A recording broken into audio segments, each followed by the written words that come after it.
They also have strategies where they're slowly working over towards B, taking space inside that A side, and then dominating over towards Vault. But the biggest thing that I love about Minnesota on Vault S&D is their retakes. We are up Even though they don't really give a lot of opportunities for that bomb to get planted, it's due to the fact that the way that they play. They love to apply that pressure over towards pool side. Isolate the guy that's watching that over extension, but then also catch the timing on the drop down to pool, and that's usually where Nero finds a lot of success. So if you are going to be Vegas and trying to prepare yourself for what Minnesota are going to throw at you, you might have to slow the game down pretty early into this. Yeah, and I think the other part about this now for Vegas is, do they have a deeper playbook when it comes down to their search? Because I think the thing that we started to notice about these guys was that constructively on maps like Skyline, for instance, it was very, this is what our plan is, and we're going to keep trying to rock small variations of like an A hit, for instance, which very well may be the case on a map like Vault as well. But I'm just kind of curious to see how much they've been able to work on this Vault since the major in particular, because like we mentioned, they've only played it twice. So definitely feels like it has not been a staple part of their map pool by any stretch of the imagination. It's been, like we said, a lot of Skyline that we've seen out of these guys. And well, I guess at the beginning of the season, we saw quite a bit of protocol from them, where it was just, again, take the simplest bomb site, flood it, plant it, hope our post plant hangs in.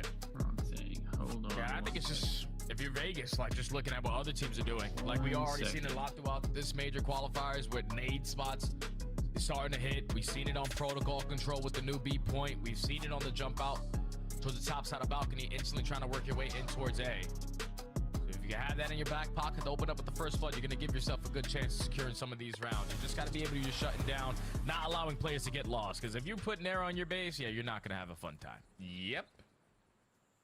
Let's see what happens here. It will be Vegas on the offense first. Nades towards the backside of Pool. Those Falcons. Connect, but Nero Paul. Yeah. They're not doing so. They're not doing so hot. Undiscovered. To whom backside P2 will be. They're not doing so hot. Now it's just down to Xdid. He was the one who had planted, and he had gotten a little worse for wear playing down low on the site. I mean, this is kind of just the way it goes, you know. We just gotta watch. Okay, yeah. Watch who the Falcons play, and then you know, we get to the Thieves, and everything should be good. No one's defusing in that situation. Hey, what's up, you Isabel? See Minnesota with their adjustments on defense, the aggression, setting the tone early on. You know what Vegas love to do. And that's how you doing today? In towards A. When you find that first blood effective on the trade, got ourselves some midday COD. At the same time, Nero gets the info. Only 3 matches today, nothing crazy. Just made it a lot easier to just someone stick to the defuse and secure the round. Yep. Okay. SMG's finding success early for Minnesota, really pushing the tempo. Are they going to keep that tempo up on the offensive side? Looks like they want to. Paul and Gio going to take their efforts towards the outside. I'm feeling like this series will end up being a quick 3-0 here. Right into the site. Should get into the Thieves match probably fairly quick.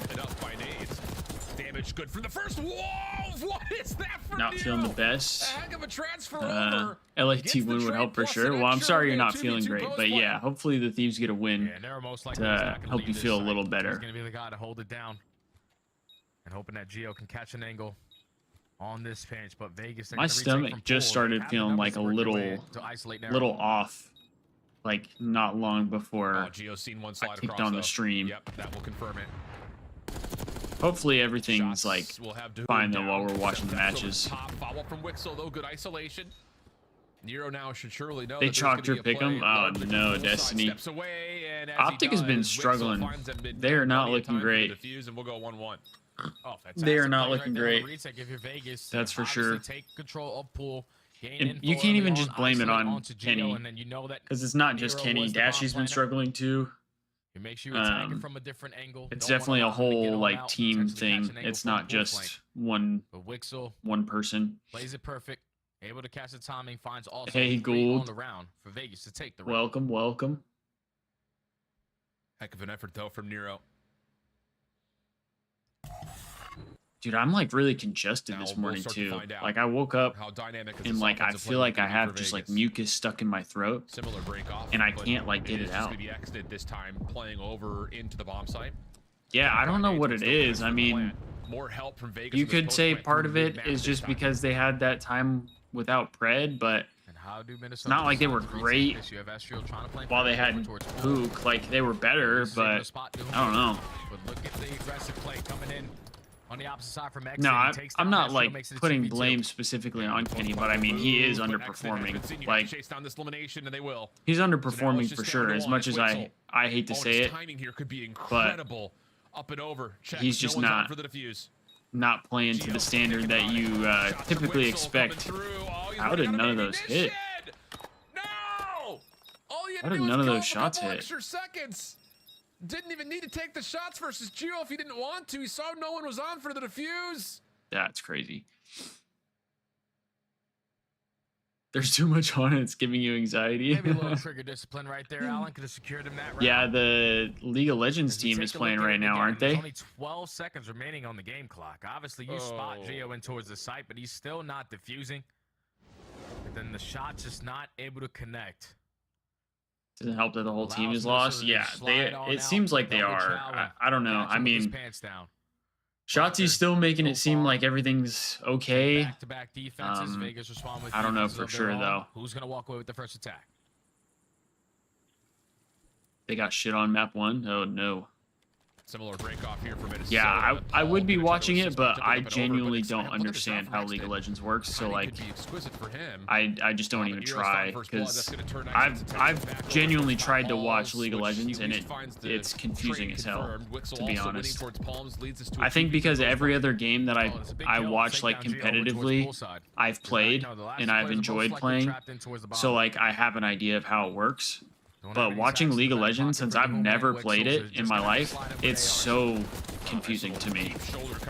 And I've even had, damn, Vegas is getting poopied on. And then all of a sudden, spin, slides, yeah, I guess I like kind of understand the basics, but I still don't fully understand it. You know what I mean? Like I get that you kind of like get stronger as the match goes on, the better you do. So like dying has a really big impact. There's like towers you have to take down and stuff like that. There's a way to like get fed or whatever. Like I've heard of all that stuff. It just none of it makes sense to me. Like the way I feel is like if I were watching and somebody got hyped, like the announcer got hyped about something, or I hear the crowd clapping and all that stuff, I'm just like, oh, something cool happened, I guess. You know, like that's how I feel. I don't get any dope or any like rush from it. I'm not like super stoked. It's just like, oh, something cool happened and I don't understand it. First shots are good. Can't turn it into a second. King still in the corner. Destiny, watch COD, Val, and Apex. Yeah, I don't really watch Apex as much. I tried to watch a little bit of the whatever it was that they just had that the Thieves ran, but I don't. Yeah, I love the adjustments right there. I don't watch a ton of Apex just because that's not a game I really play. I do understand Apex more than I understand League though, because I did play Apex for a little bit. Turn it instantly into a 4v2.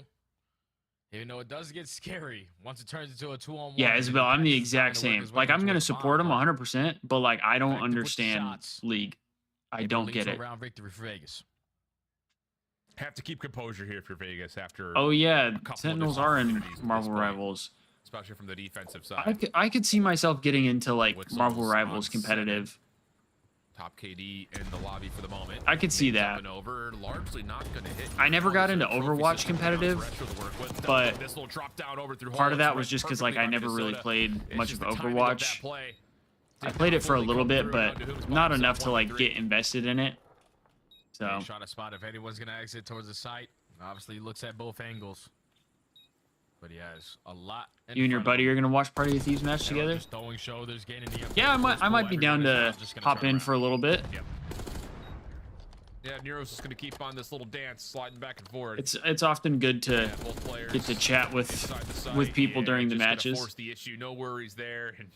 I'm a little conflicted though because like. Minnesota having a little bit of fun. Obviously not that if I am streaming with other people or like in a Discord with other people, not that I can't like read chat, but I feel like I don't want to stray too far away from not getting to read chat because I know like with the bigger streamers, like a lot of times they don't read the chat as much. So I think that's kind of the one advantage that I have of being a smaller streamer, is it's a lot easier for me to read chat and like engage with everybody than maybe like the bigger streamers are. But I do also like getting to have conversation with people sometimes, because other times I just get so lost on like, okay, now what do I talk about? You know what I mean?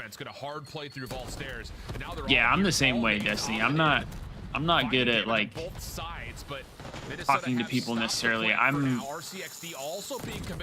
more so get better at it as like time goes on, if that makes sense. Or like if people have like interests in me, then sometimes like I do a little better. But most of the time I'm not great, like at least from my side of things. I feel very uncomfortable a lot of times. But damn, that RC was trying to climb the wall, bro. What the hell? Whom gets caught in a corner, and then everything else after that is just trade. Minnesota, game point. Yep. You got to be thinking. You don't even want to game with other people, Destiny? See, I can like only game with other people. I can't really like solo queue anything. I just get way too angry. This time it will not be followed up by that drop down we saw from the like when I play COD, I pretty much have to play with my brother, because it's not even about like my brother's good and I want to win more. It's just like I don't want to play by myself. Like I like getting to talk with him and kind of like shoot the shit. They have cleared out a lot of that space. They should gain the info now, because they're probably stacked in towards side again. Yeah, exactly, Destiny. That's how I am. Like, all of it. If somebody ends up talking to me about something that I'm really interested in, I could talk about it forever. That's like the only reason, well, not the only reason, but that's like the main reason, like I do this whole Thieves Talk stuff, and I'm able to kind of talk about it much more than maybe I would if I were talking to somebody face to face, because I love 100 Thieves, I love LA Thieves, I love Call of Duty, so like it all just makes sense, you know? Especially on their attacking rounds, they said, okay, they just keep on picking us apart over on the outskirts by pool, so yeah, for me, I think it's more of just like 5 rounds straight. They did it every single time on their I've always been more of like a listener in some regards, so like trying to talk about myself or talk about everything can kind of be really hard. Ooh, Doom with a 0-6 stat line, that's no bueno. We got a donut out of him. That is the final score for them to be up 2-0. Yeah. Not able to get I mean, obviously, I want to talk to people and I want them to like me, but I think that's something I try not to stress about too much. With that, we have a 250, 150, a 6-2, and now a Hacienda control coming up next after our short intermission here. Where Minnesota, I mean, I think this is a series we. Yeah, I feel that. I feel that too. Just simply put, I think the way that I look at this team is. Let's they play almost at the level of their opponent. Let's take a look at the maps and modes here. But they also have like some losses that you go, well, what happened to the other team that we saw from the other day? Not today. Looking pretty clean for it as we head back to the desk on their way to a possible 3-0. So we got ourselves a red card hardpoint, red card search, protocol control, skyline hardpoint, and skyline search. I'm thinking that the Thieves win this 3-1. I think if anything, we're gonna lose the search. Actually, you know what? There's a part of me that thinks we might lose the control. We might win the hard point, we might win the search, and then maybe we lose the control and win the hard point. Not necessarily because I don't think the Thieves are better at the control. I do think they are better than Ultra at protocol control. But I think it's more so just like a gut feeling I have. I feel like the Thieves are going to win the red card, lose the protocol, and then win the skyline. I would prefer that in some regard, because then that would mean we probably see a little bit of improvement on the red card search, or just on search in general. So we'll hope and see that that the Thieves can maybe do a little better on search this go around. You're seeing pieces left and right, like guys not checking the corners, not even going. Yeah, I agree, Isabel. The Neslo is where we might get caught here. On the side of the Vegas Falcons in Search and Destroy, which has been their best game mode all year long. So it seems like things. I think we should be fine, because I think if we lose the S&D, I think we'll win the control. I think if we lose the S&D, or if we win the S&D, we might lose the control. A little bit of a late rally from the Falcons, but Minnesota control. But why? I feel like we'll end up losing one map just because Toronto is really good. But I think we have a good chance to go 3-1 and possibly 3-0, just because Thieves and FaZe seem to be on like a different level this season so far. So we'll see. I mean, anything can happen any given Sunday, you know. But I'm thinking the Thieves get a 3-1 win. And I wouldn't be upset, obviously, to see a 3-0. But I also want to see the Thieves play 2 hardpoints. That's why I like when they lose like one map sometimes, because it's like we get to watch them cook on hardpoint again. Like Loki has been since last year on the Vegas team. Like he's been phenomenal. Gio is a beast, consistent, and he can take over games. I'm going to tell Estriel, you said that. Let's take a look here at our next game. It's called Hidden Heroes. And if you're watching for the first time, I'm going to give you 3 facts. And of course, 4 silhouettes. You have to tell me who these players are. Now, big hint before you start, Nameless, none of these players are simp. Second big hint, these are all mid-season pickups. Okay, I'm gonna go top left, Wixel. I think it's who? A 1.26, it's done. Cross point is too low. All right, fair enough. All right, Rally Cat, you're up. I suck at this.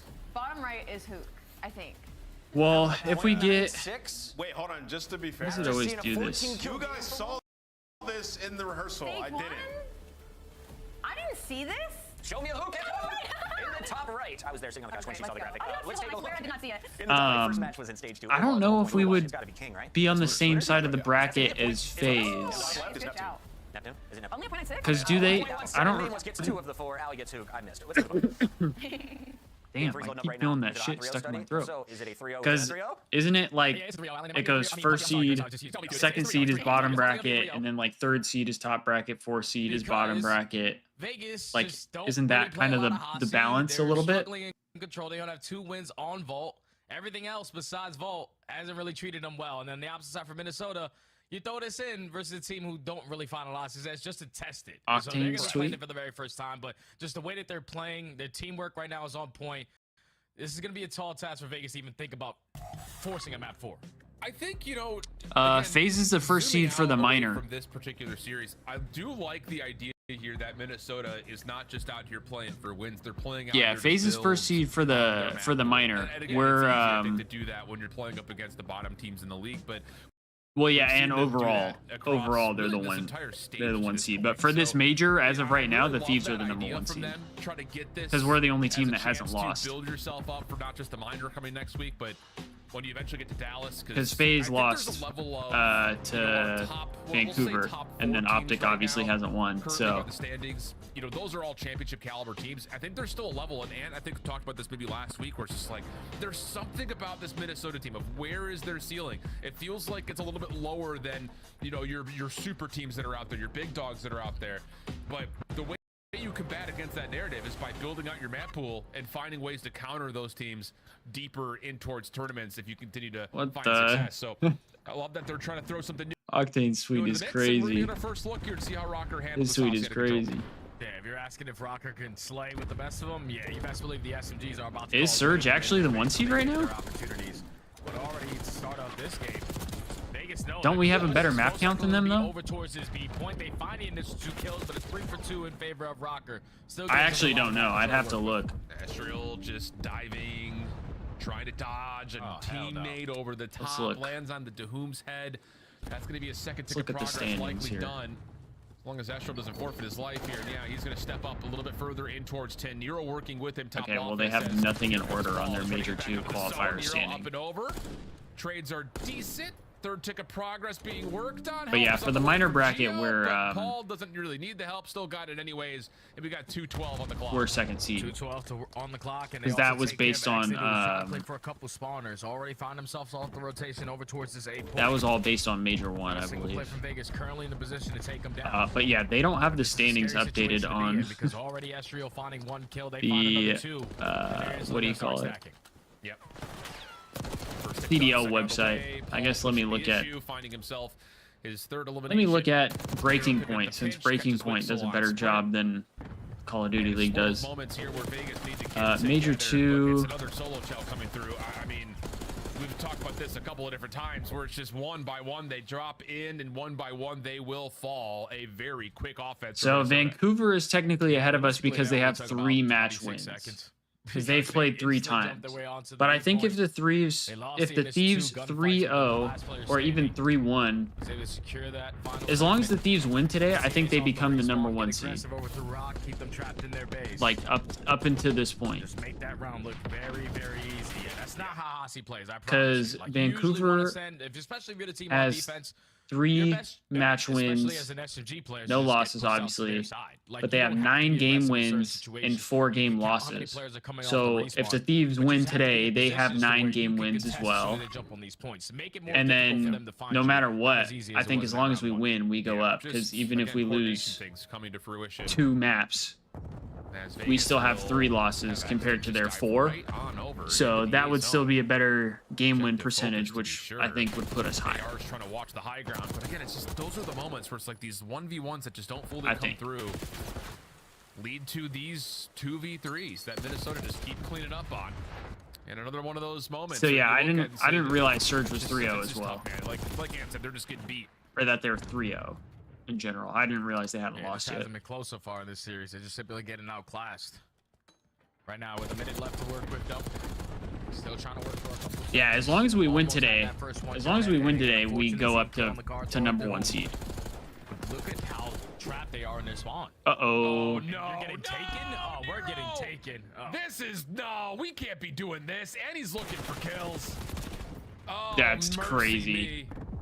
me. Not like this. Not like this, Jay. That's disrespectful. Yeah, that's the second time I think we've seen that. We saw Hydra do it a couple weeks ago, and now Nero. That's follows him up on disrespectful. it. Just having fun in this match so far. 25 seconds left. I wish I remember where it was that I had talked about who I thought was going to be the first player to take someone from behind, because I think Vegas off spawn. I think I looking to try to had find something brought over up towards it. Hydra, or whoever it was I was talking with might have brought up Hydra as a Wick's still trying to possibility. clear things out on the So the high fact that ground, and there Hydra should be a actually did chance it to dive first is on into really the funny. point, but there's still a mystery of where are the rest of the Minnesota defenders.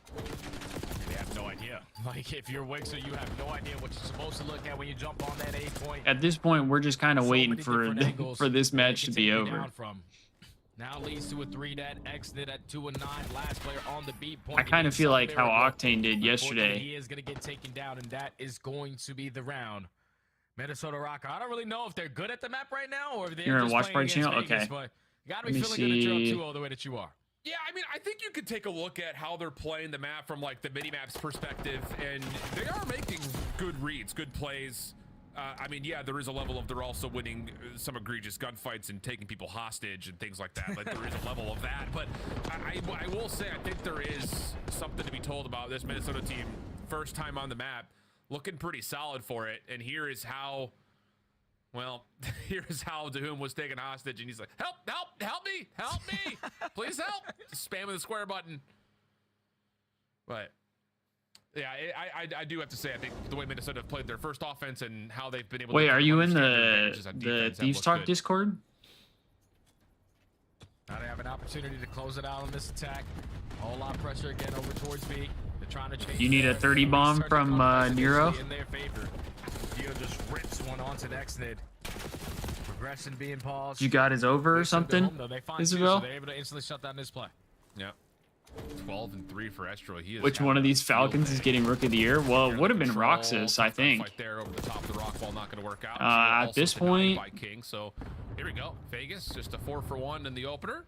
Well, at Still this point, it's going to end up being behind this. Nero trying to give a little bit of a workout. at this over point, the it's going to next end up direction, being That'll be enough, at least, for the kills. Neptune, I think.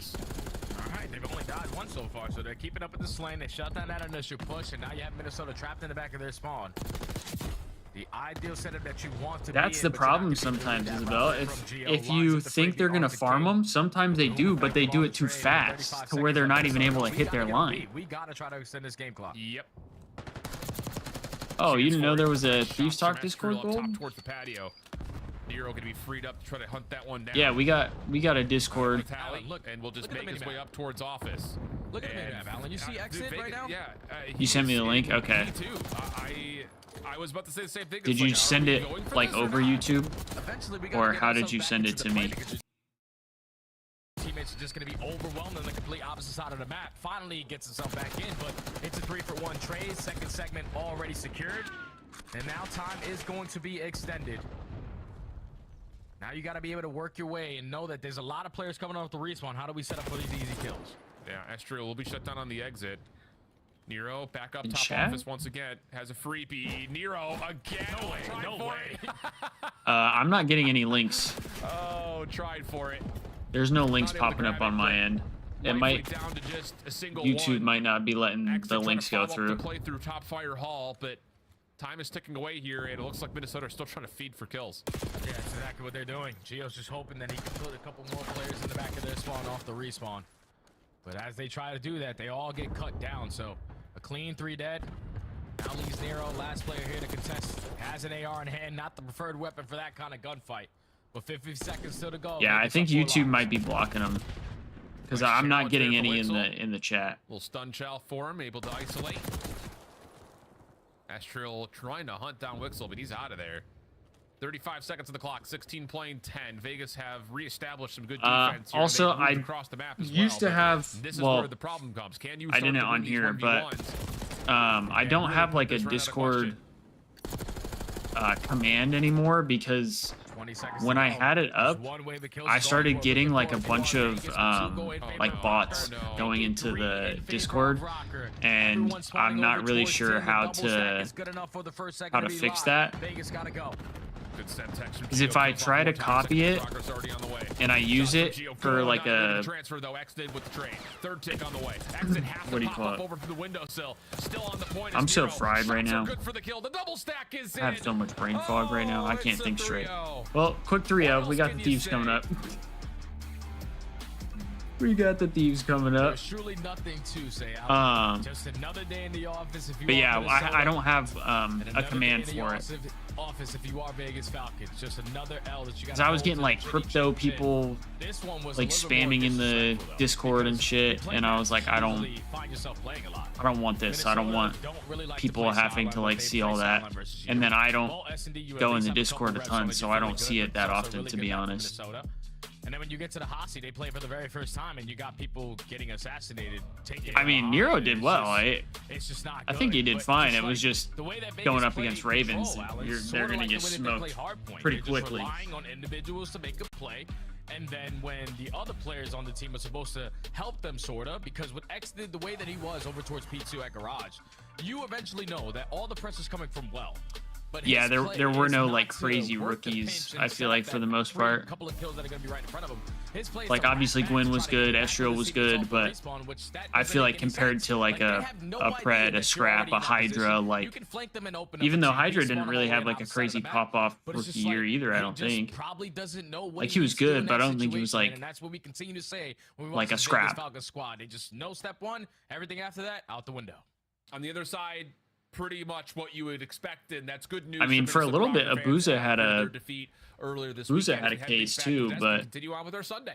I think he kind of slowed down. Between halftime and the post-match wrap-up here, let's take a look at what we just witnessed in Control, because Minnesota dominant. Nero taking people. I mean, part of it, honestly, Isabel, could have been just the fact that, like, when you're playing against Falcons, like, everything is kind of just off. I think that's kind of what happens when teams play the Falcons. They look discombobulated, but they're just that much ahead of them that it doesn't really matter. prior to this match. I mean, I get that this is versus Falcons, but they played that great, like stacking when you need to, pushing out the spawns, Geo getting active, like just being in their base and being annoying with the AR, holding them into their spawn. So like, yeah, Rocker adding this to their map pool is going to do wonders for them versus the top teams. For Abuza Destiny? I don't see his mouth moving. I was trying to see. I wonder if he's in game chat, like whispering in his ear. But I mean, that is great for Minnesota Rocker. Hacienda, they hadn't played this control yet. They were banning it. 80. Yeah, Abuza was definitely playing out of his role. Was going wrong in scrims on this map. They decided to test it out today, and hopefully we'll see more of it in the future. Estriel had a wonderful map number 3. It feels like all these players just keep getting better. Now we got ourselves a Thieves match coming up. Gonna have to tweet that out. Teams, right? So you don't want to play them there. They're clearly working on their Hasi, and they've played Protocol 7 times in their last 10. So control has been a pain point for them, and they're ironing out their issues. They're scary, bro. Great to see this team bounce back after getting blanked. Minnesota back in the mix. Do they finish top 4 at the minor next week? Man, actually, I see a world where they definitely can. I mean, they're right there in that mix with some of those teams. Like I have them, Toronto, Carolina, all kind of in the same gray area. Okay. Gold, did you send me that link on Twitter? Once again, he goes by the name of Geo, and if you missed it the first time around, here's a second look at your Scuff play of the game, a 1.9. He just did it all. I mean, that boy is shooting. What's funny is I remember why we were looking at clips from last year, and I was just looking at the aim assist, and I was like, wow, last year it was insane. I feel like we're seeing a little bit of the flexing of the sights when it comes to some of these teams this year. Okay, bet. Like Simp yesterday as well, Geo today. Like I'm just gonna tweet out the stream again, and then I might join up real quick. Yeah. He's been unbelievable. I just let out a tweet. Like, can we just all collectively agree he is the most underrated player in the league as it stands? Like, cool, calm, and collected, and solid in all 3 modes. What are you giggling about? The phrasing, I just let out a tweet, was not the word I was expecting. Let's go ahead and talk to Geo, though, and ignore my childish behavior. Geo, welcome to the show, my guy. It's the winner's circle, and we missed you after last match, but the team bounces back and had fun today. For you, though, what are the goals leading up to minor and then, of course, major 2? Man, we want to win, bro. That's the goals. We want to win. But to win, we got to be better at search. Got to keep our responses consistent and just expand our control and make sure we stay good, stay consistent, bro. A lot to do. Of course. Geo, it looks like you guys are trying to expand that map pool just a little bit. Which map is your favorite and why? Man, my favorite, man, Vault, man. I just like the gunfights. Yeah. It's all like long range gunfights, man. Vault's my map, bro. Gio, every time I hear you talk, like prior to a match or with your team, it's just utter confidence. And I feel like your team has taken up that mentality. Where does that come from? Was it from challengers? Like, give me a breakdown of that confidence. Man, I just always had confidence in myself. I always knew I could do it. My teammates always gassed me. Everyone I play with always gassed me. My team has gassed me. We all gas each other, so my confidence is always going to be like through the roof. I'm challenging everything. Okay. And a follow-up to that, I want to ask, what time does Nero? Oh my God, the name is crazy small. That's hilarious, Isabel. Early in series, please tell me, is he? That's hilarious. You know, he's an early bird. He's an early bird. He goes to bed like around 11, 12. That is cap, bro. That is cap, bro. Nah, not cap, bro. All right. He's early bird. He's early bird. Tell him to move up that coffee about 30 minutes. I got you. Hey, Gio, congrats on the win. We'll see you soon. I appreciate it, man. The most underrated player in the league, according to Nameless, and he's a humble guy. Nero and crew get their first win of the day for Minnesota. When we come back, is it LA Thieves or is it Toronto battling back to the top? I got faith in the Ultra. Do you have faith in Hydra? Oh, yeah.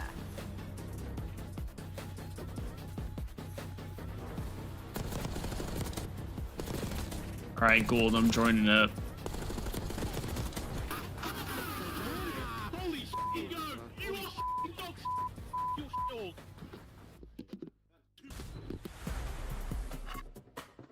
Hello? Upgrade your game with the Scuff, the official What's up? Of the Call of Duty League.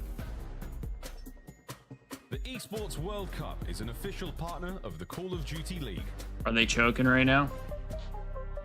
Oh. That's no bueno.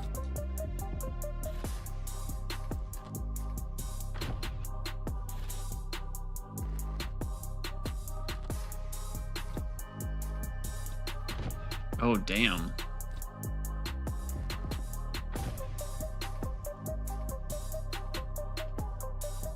Yeah, that's crazy because they're like a day ahead, right? Yeah, that's wild.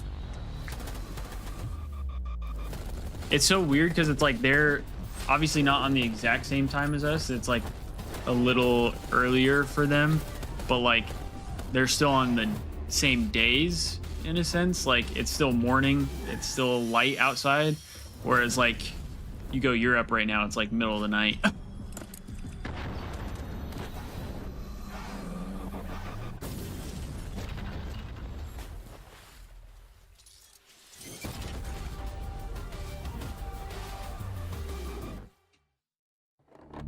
Yo, Joe, how's it going? Let's get it. We got ourselves a banger of a match today, I'm thinking. Should be a lot of fun. There's two. You can refill your secret in a second. She's one more back door. I know your secret. Back door. Holy shit, Eric. Last one. Nice, Eric. Good story, man. You can't kill me. What the frick? No, I didn't. We're good.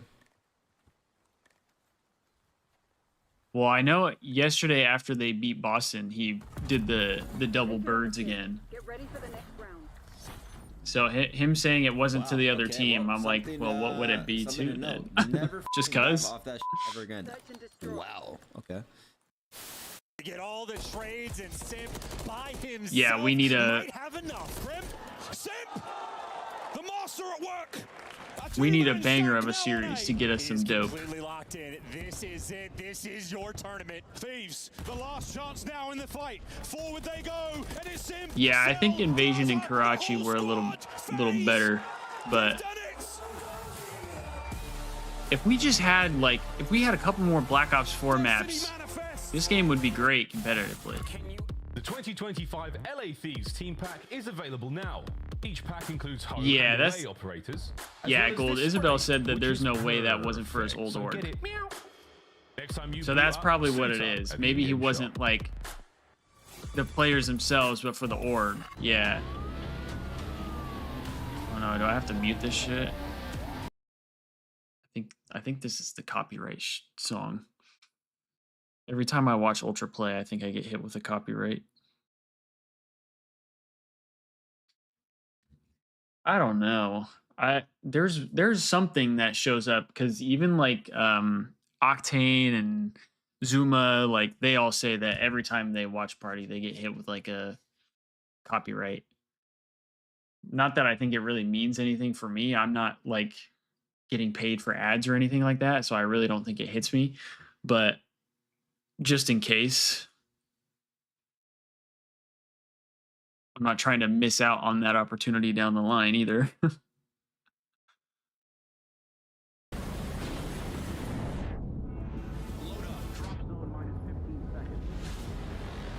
Oh, they did take away the female operator? Didn't even realize that. How's it going?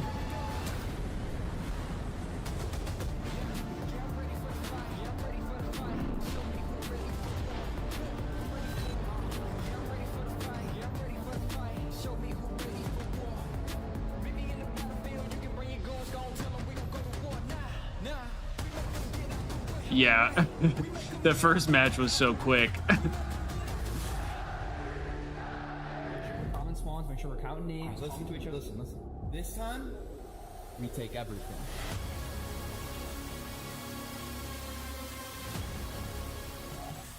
Welcome back to the Call of Duty League. Puck it alongside. Yeah, Destiny, that just sounds like Call of Duty. To match 2 of a 3-match day. This one probably the most important if you're looking at what's going to happen in the minor. Yeah, Joe, I think the 3-strike rule still applies. I think I'm good either way, but just want to be cautious, you know. MD3-1 Thieves, heck yeah, I like the way you think.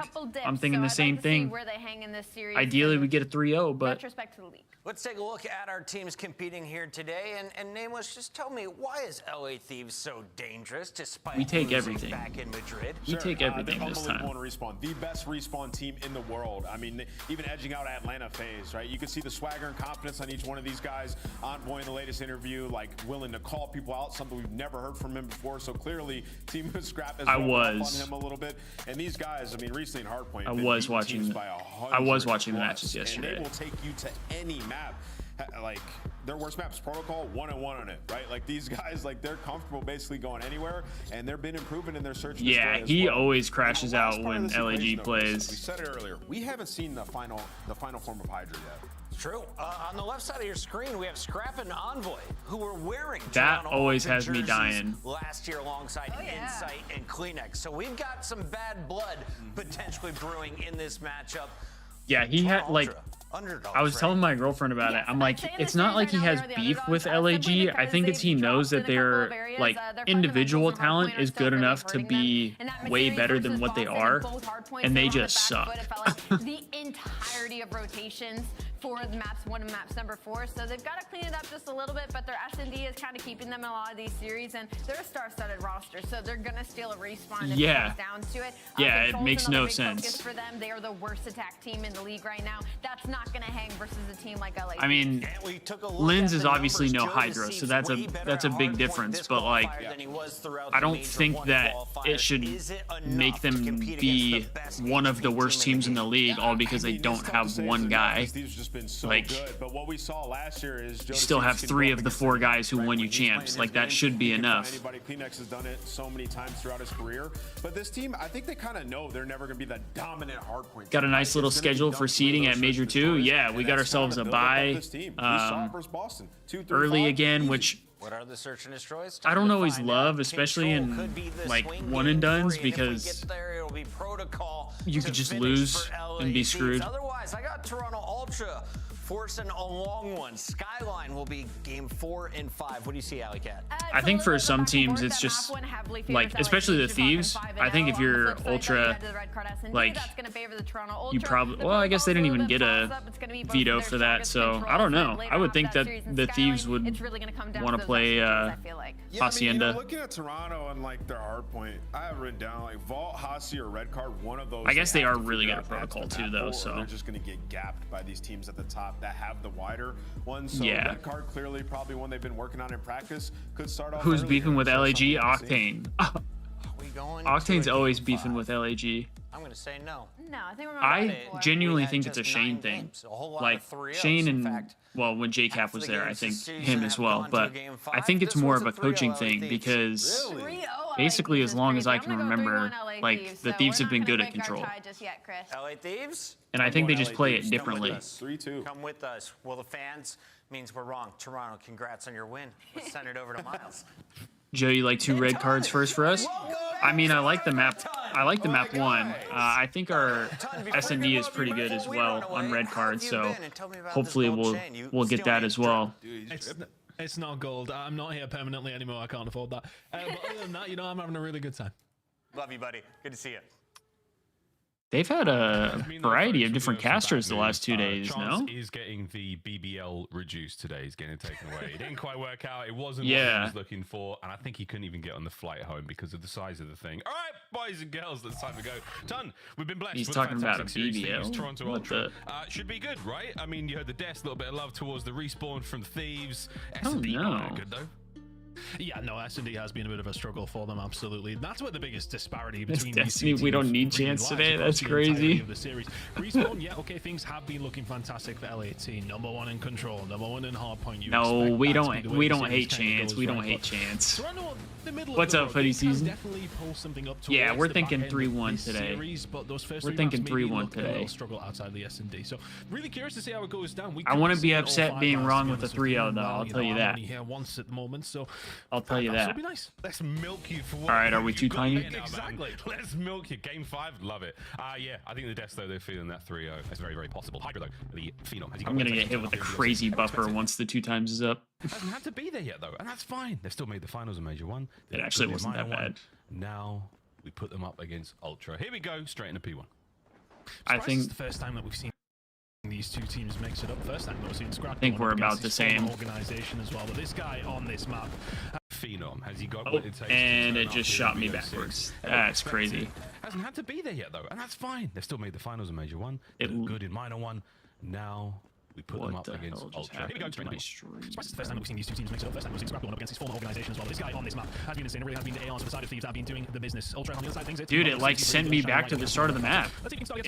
Like it was all online with you guys, and then it sent me back to the start of the map. I don't know what the hell is wrong with YouTube.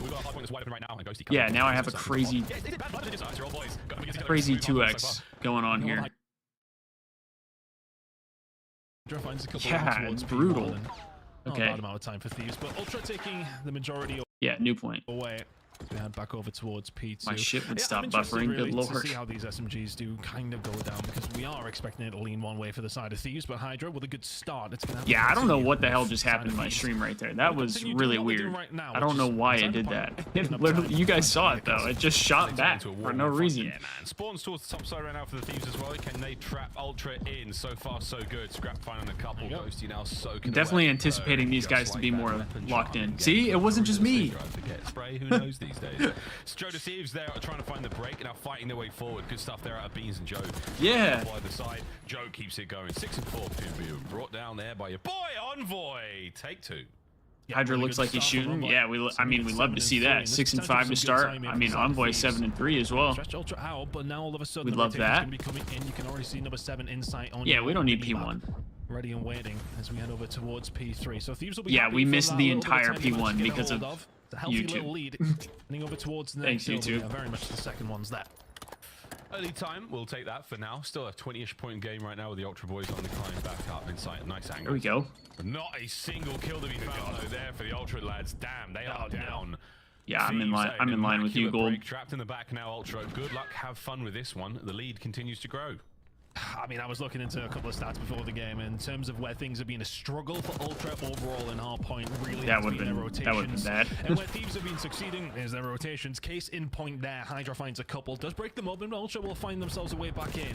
That's 20 seconds you give up that you really would have. I mean, I feel like it's obviously early, but like stat line wise, this is kind of how you want this team to look. Like you want Hydra to be the main guy. Scrap probably next up, but like if you have Hydra and Envoy frying together, that's a good sign. Envoy picks those nearly 3 up.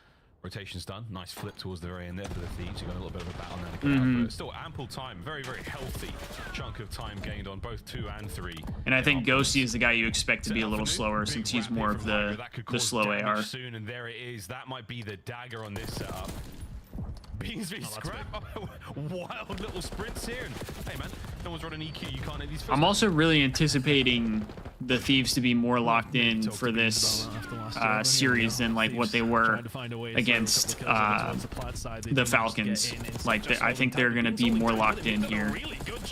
That's what we're hoping for, at least.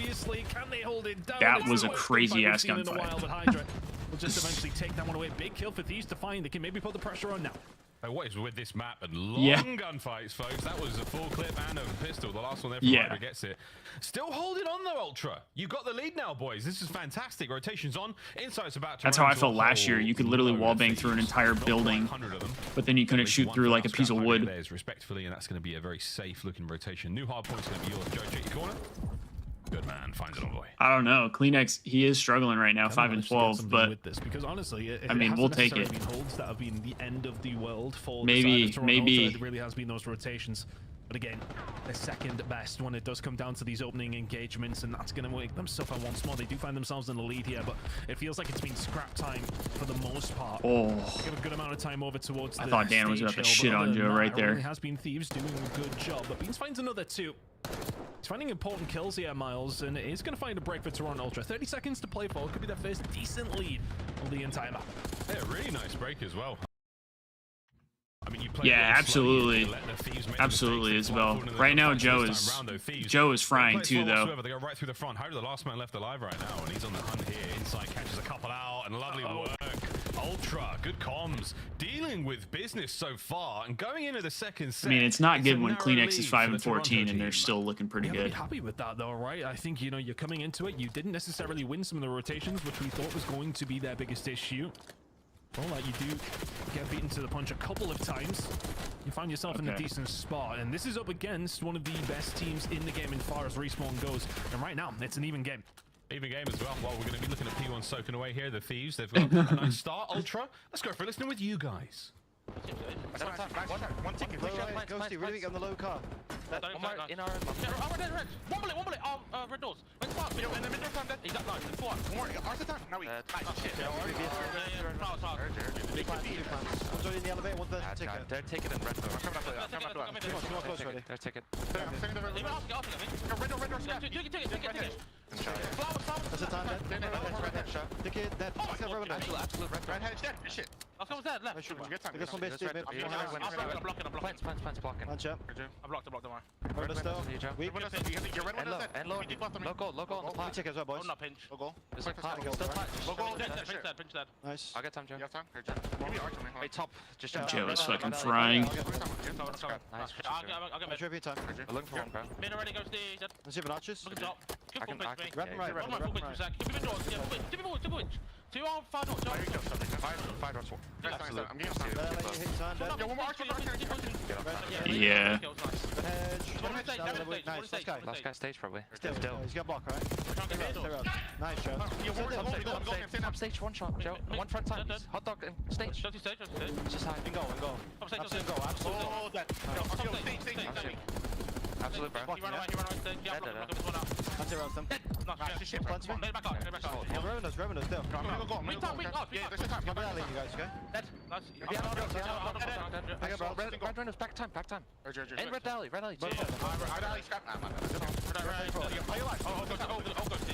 Yeah, spawns for next two. Great comms, all bases covered. Ultra, now with a decent lead. Thieves, you got the row, boys. Let's have a listening with you. Kobe, one bullet. Get right away. And Vianos, guys. And John. Inside on time. Vianos, ambulance. Low drive, low spiral. No, he had outer. Jamie was payphone, dude. Was ambulance, okay? 2 on time. 2 on time. 2 outer, dude. 2 on time. Already spiral. I know. I'm coming outer with you. Outer. I can help you. I'm here with you, Jill. One time, Jill. One Kobe. Down outer. Kobe spiral. Yeah, 2 there. 2 on time. Nice job. They're gonna be in spiral. Yeah, spiral. Spiral on time.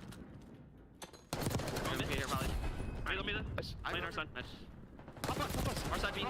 And payphone. Our side beans, 1 bullet. Oh, he's in it. Last stop. I need the hill. He's stuck. Dead on hill. Nice. Flip. Missing one insight. Yeah, inside probably spawned. Inside is mid globe. It could have all stuck the spawn, by the way. Mid globe backed up. He's stunned. No. They spawn out. Shoot spawn up. On the globe. And dude, one shot dead. I got time. Hold on me. Hold Joe, happy tree. Missing one. Yellow hedge. Yellow hedge. We're good. That's one dead. Nice. I spawned goalie. 2 goalie. Yeah, I'm spawned out old though. We have to play for him. Yeah, Joe dead. I have yellow edge, okay? Yo, yellow hedge. Beats. And you're missing one more. Goalie. Top time, guys. I think it's just one. Beans 1 shot. Yeah, just one. I'll kill. Yellow edge, nice. Top time as well. Top time is 1 shot, absolute. Mid center side. Their side weak. Top time and then their side. In low. I don't see top time. One's camera though. Sean camera. I don't see top time still. He's still top time. Top time. Nice. One more look. Nice. There we go. I'll kill yellow hedge. Nice. Good job. Fucking hold on P2. One's in P2. He's behind that dog. They could be going here. I've been. You ever cross 30? I'm holding red edge. You won't make me on time. Fine. Red edge just got. I'm on shot. Their side. P2 Toby dead. Red edge. Weak. One more camera red edge. Crossing dead. Red edge. Don't see him. He's still there. Oh, new guys. Mid edge. We're on P2 too. One more mid. Yo, ticket. Who's got ticket?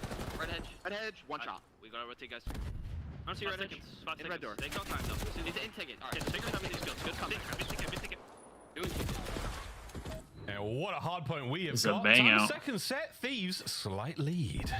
Yeah, starting to come back into it, but if it I mean, Kleenex is slowly making his way back, but 34 and 27. Joe is. You're looking over towards these Joe teams. is going crazy. And who's really running the show? I was talking about those ARs. Number 2 and number 3 hardpoint KDs on this map belong to the 2 ARs on the side of LA Thieves. The number 1, though, as you're seeing in the scope in the top right corner, is currently Joe Deceives, and that is overall this season 34 and 28 in this game. He's really, I don't want to say carrying, but he's doing a sensational job at the side of Ultra so far. Bro, Joe just flies, man. This guy is different beast. Though. This is the first time it's felt like Thieves have been in the lead for a long time, Miles, but here we go, Joe Deceives in. Oh my god, he just killed everyone.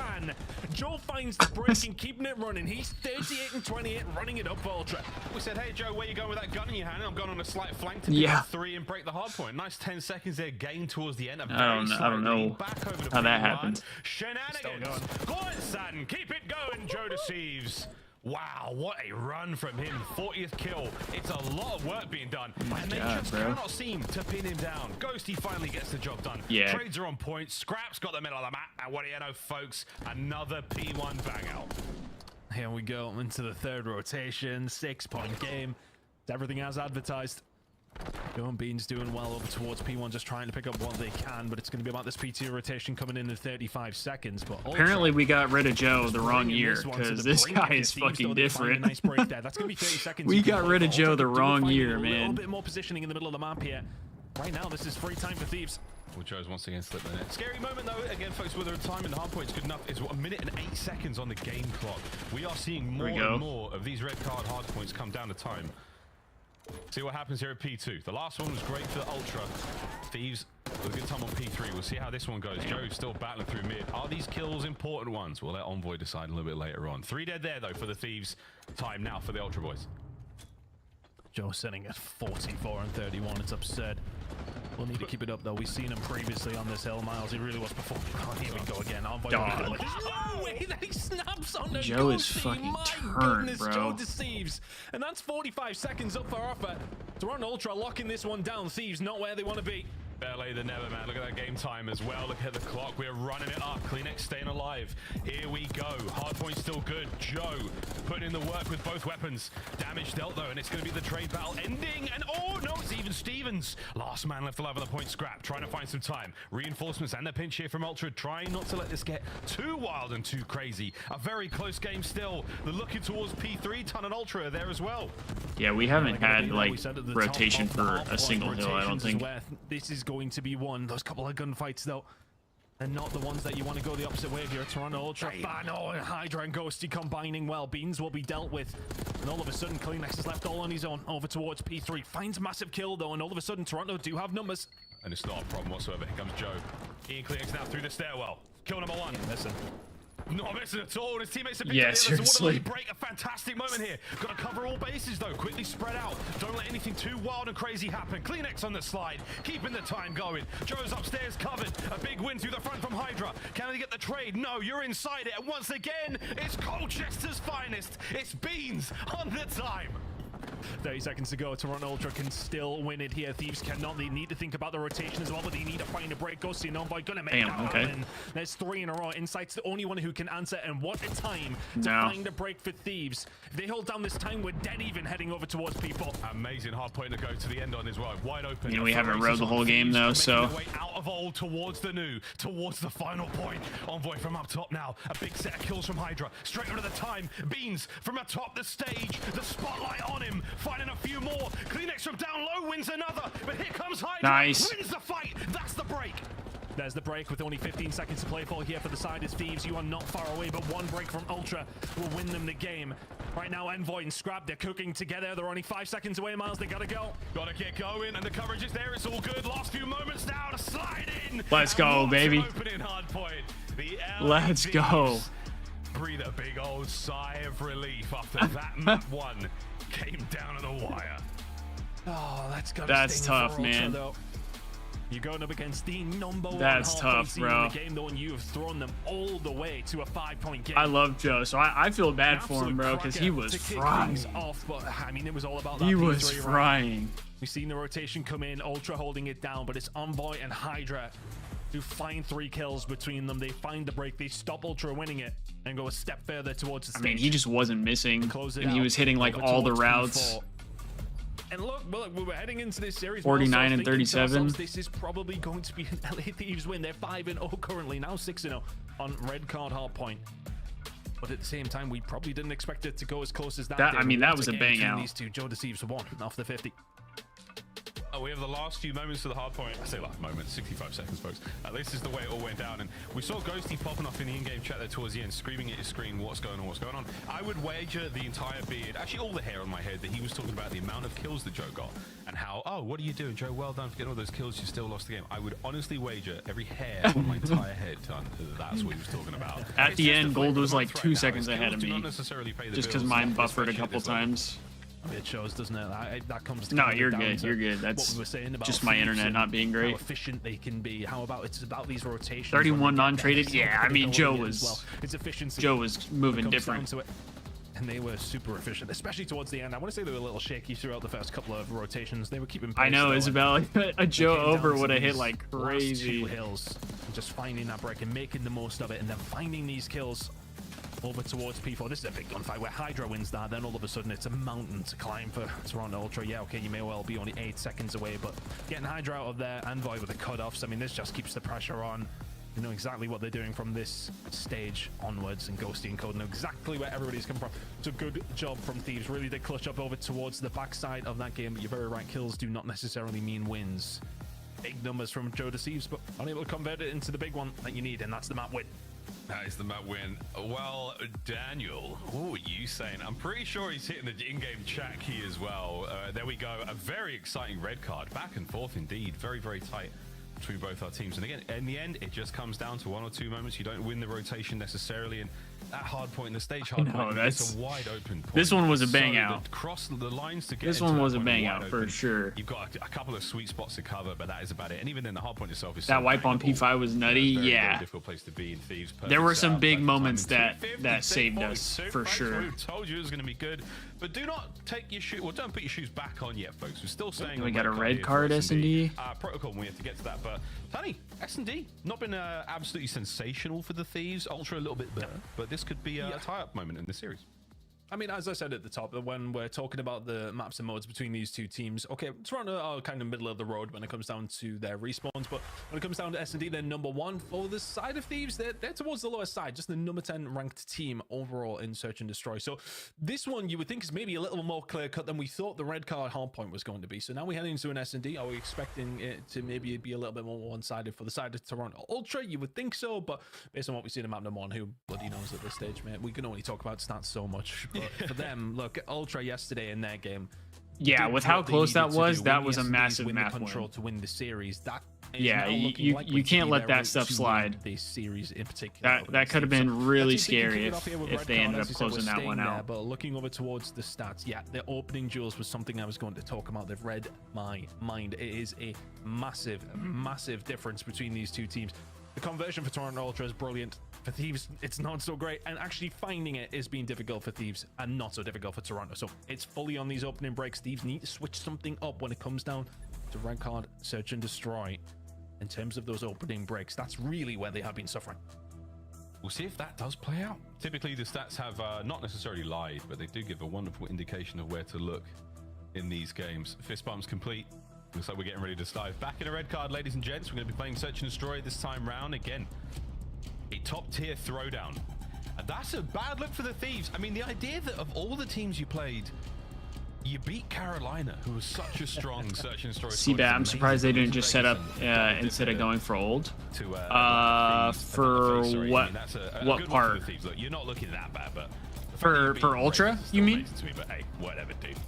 We'll see how this one goes. Ultra, though, a strong squad when it comes to yeah, this is definitely going to be a big test for our S&D here. Mr. Killman himself, it's Jojo, who's got himself the bomb too. I'm going to 2x after this round. I forgot to do it. Side of things as far as the kills department go, Hydra's really been struggling on this map in particular. So let's see if they've okay, yeah, I might just hit it right now. Well, yeah, oh my goodness me, I mean, Beans is going to find just the tail end of Scrap and take it off. My goodness. The beamer across the map, Scrap's dealt with. There's the opening bloods we said are an issue for Thieves. Yeah, you guys are like 2 seconds ahead of me, but I'll just take control of the B-bomb site. Hit it next round. Gone. Beans eliminates. So now a 4v1. We're getting stinkied on anyway. To try to make anything happen. Doesn't have any fragmentation devices to work with. Yeah, he's going to be going in with nothing but his aims.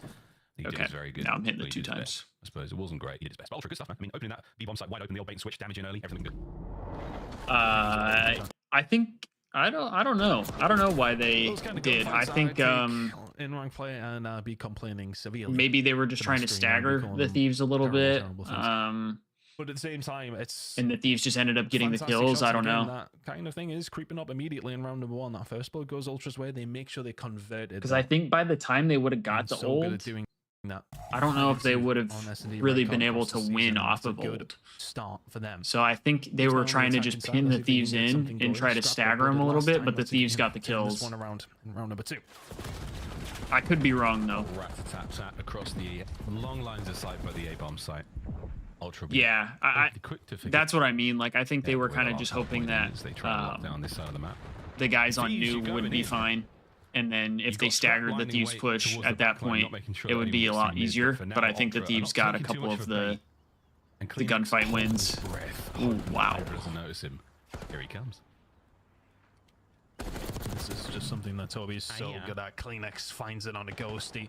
And all of a sudden, Hydra's going to have to be on a swivel, and Insight's going to move forward, or is going to try to. Okay. Membo's there to cut it open, and oh my goodness there we go. Sensational teamwork from LA Thieves.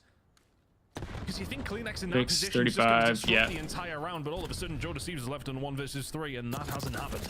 That's not bad. Oh, good effort on the first. Can't get away with his life, though, Thieves. Yeah, immaculate, you know, working together at the right time. Scrap wins a big 1v1 and Beans in the middle of the map, and the rest of the lads clean up the A-bomb site. No need to get the plant this time around. Also, if you guys are enjoying the stream, please be sure to hit that like button. It lets me know that you guys are enjoying. And if you haven't seen already, we do have memberships. So if you want to be a member of the Thieves Talk channel, you get a like little icon.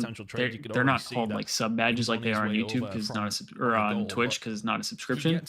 But if you look at like Isabel in chat, Isabel has the first membership icon, and then Hoodie, who was in here earlier, he has one as well.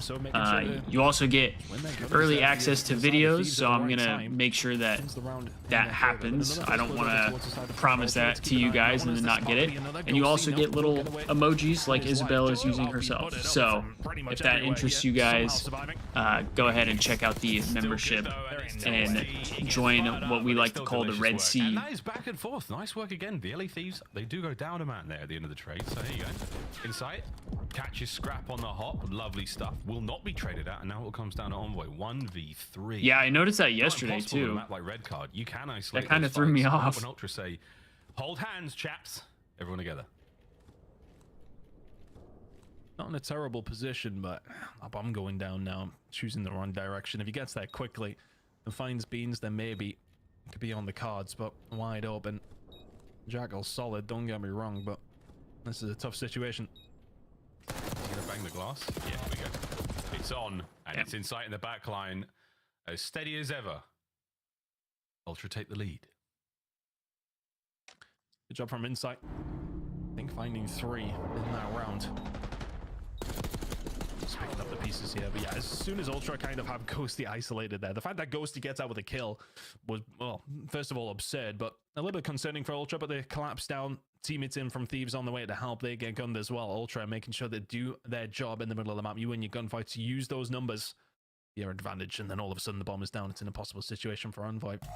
Kinda has been back and forth. These opening duels seem, I want to say, a little bit tentative. Nobody's really necessarily been over aggressive with them. I wonder if a change up in tactic for Thieves might work out, but they're only a round down. No need to make any rash decisions just yet.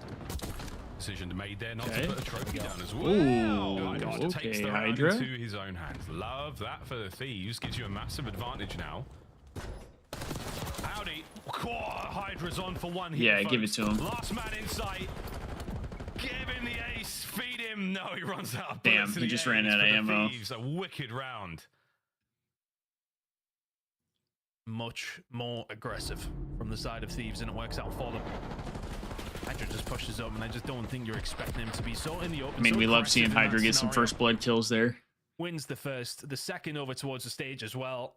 And that just breaks. Yeah, if he can get back to that, I think our S&D is going to look much better. It just kind of shows you get the blood, you convert it, you win rounds. Like, that's how it works. That's how it works. Hydra finding, yeah, that is exactly how it works. That felt very Michael Owen of me. Not very good reference, but here we are.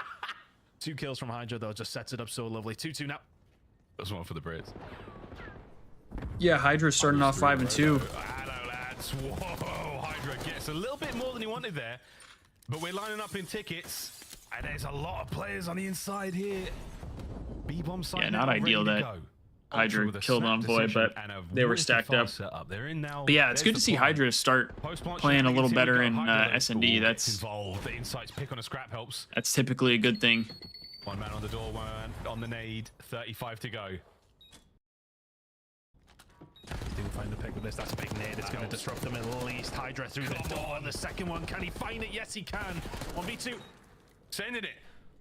On the run. Insight's gone. Left, right. Which way is he going? Hydra? Juked it. Oh, Nah, dude, that cheesy ass grin. Look at him. Cracks a smile and defuses the bomb. We were worried about when he truly opens and when he levels up. That was insane. And Hydra at 7-2. Dirty work from Paco right there. From the Frenchman. Oh, Inside does everything right until the final moment. There's one person you don't want to give an inch because he will take a mile. He must have unpacked a fire Pokemon card this morning. It's just the shots come ringing through. Yeah. It's about to turn the corner. And their reactions. Yeah, I haven't seen one yet either. Absurd from the Frenchman. 5 in a row. It's another round for Thieves. And they take it. I need to see that. The lead as well. I know he's just chirping Joe, but I gotta hear it. So that is Hydra. My goodness. Goodness gracious. Yeah, it's tough, man, when you make every right decision and yet still punished. That's a great nade. Beans should be gone. Oh, nice work. Staying alive. I'm always getting frustrated. Like, I swear to God, he's one shot. I mean, damn, I thought Dill was going to go down there. Bomb down on the other side of the map. That has been dropped. Quick recovery over towards A. Good stuff, Ghosty. 3v3. Insight's in a position here to get involved quick, but not anymore. Here we go. 3v3 on the retake. Very fluid from Thieves to get themselves over here. Ultra. Yeah, pretty quickly as well, though. Opening break's going to be so important for either one of these two teams. Is it going to go Joe's way? Yes, it is. Envoy gets his pants pulled down. 2v2. 2v2, the big red hand across the back to one of these players. Ghosty dips out, slides away, can't get away with his life. Lovely work out of Scrap. And here we go, the 1v1. Scrappy. And another massive round for the Thieves. And again, the clutches are coming through. I know, all the streaks are like bugged and shit. That they quickly get in. Over towards the bomb site. They get it down, and all of a sudden Ultra, not necessarily scrambling, but they have to make a move over rather quickly. And to be honest, the break from Joe is phenomenal. They just gotta fix the game, bro. They just gotta fix the damn game. Like, we already don't get lightning strikes anymore. Now they can't even call in hellstorms. Like, come on, man. Looking good. And if they can take the search and destroy, this is a massive. I know, scoreboard's been broken for 2 years. Like, the hard work is paying off, man. They've been just the basics of Call of Duty have gotten way worse. For the win. Like, their floor dropped. Great moments, and it just comes down to a gunfight. I'll see it play. Not a clue where it is because we can't see it in Codcaster, sadly. Yeah, you're right. We're asking too much from a multi-billion-dollar AAA studio. That's too much. They can't do that. Really good job. You presume that RC is coming in from Hydra. They can't do that. That's too much. Pressure. They find insight irrelevant of how it did go down. Now Ultra. Hydra's 8 and 3. We love to see that. Towards this A side. Movement's starting to come on through, but it's hard, isn't it? Like, Thieves are really dug in deep here. They'll probably try and find a gunfight to even get over towards the site. No, it's a freebie for Joe. He will get that. Thieves know exactly what's going on still in this 4 versus 3. He's the front man, though. He's got to try to find a kill on his own. There's no cover. No one here to help him. Phoenix gets there a little late, and he's going to be able to get one. Another kill certainly helps. You're sending in beans to try to disrupt the defenders, but I'm not sure if it's going to matter. A win here, if you can get it, Kleenex. When they're on the push. Big flank now from the Thieves. Trying to catch at least one kill out. It's not going to happen. They pin him in on the side. That was gross. Decisive round after some indecisive play from Toronto. Scrap is getting active in the player cams. Scrap's bobbing and weaving in the cam right now. I wonder if he's watching the box in last night. Dipping and diving. Mate, they're such passionate in between round moments, whether it's the comms or whether it's just gassing each other, whatever it may be. Thieves, this is that confidence, man. This is the feel, the flow of the team. They're feeling great. And just that little bit of rivalry that was added from the owner calling the Thieves hoodie org again, and saying that Ultra was going to be better than them. Last 3 rounds. That shit was funny. It's working so well together. You know, I bought a hoodie with that discount code. Patience is needed when it's necessary. Yeah, it was like 10 or 15, something like that. Wavering from Hydra, and it's just causing so many problems towards the side of Toronto Ultra. Well, back on down. Yeah, Isabel, he taking notice and complete control. Nade got mad at him for something else too, because he kind of like leaked the roster towards the B site now and have this under lock and key. They don't have the bomb here though, but Ultra probably going to try and go for a retake. Thieves actually going to commit towards this. They could choose to maybe turn around again. Not full commit comes through. They have control. Well, he said that, and then he also said that they're going to be better than Thieves. Like, Here's the plant. And he made it seem like the whole super team thing, so it was like everybody's like, oh, okay, so they are getting that roster then, huh? To breach through the 2 sets of double doors, and it's not going to happen. Envoy with a perfect attack forward. The last man left alive in sight. Let's go.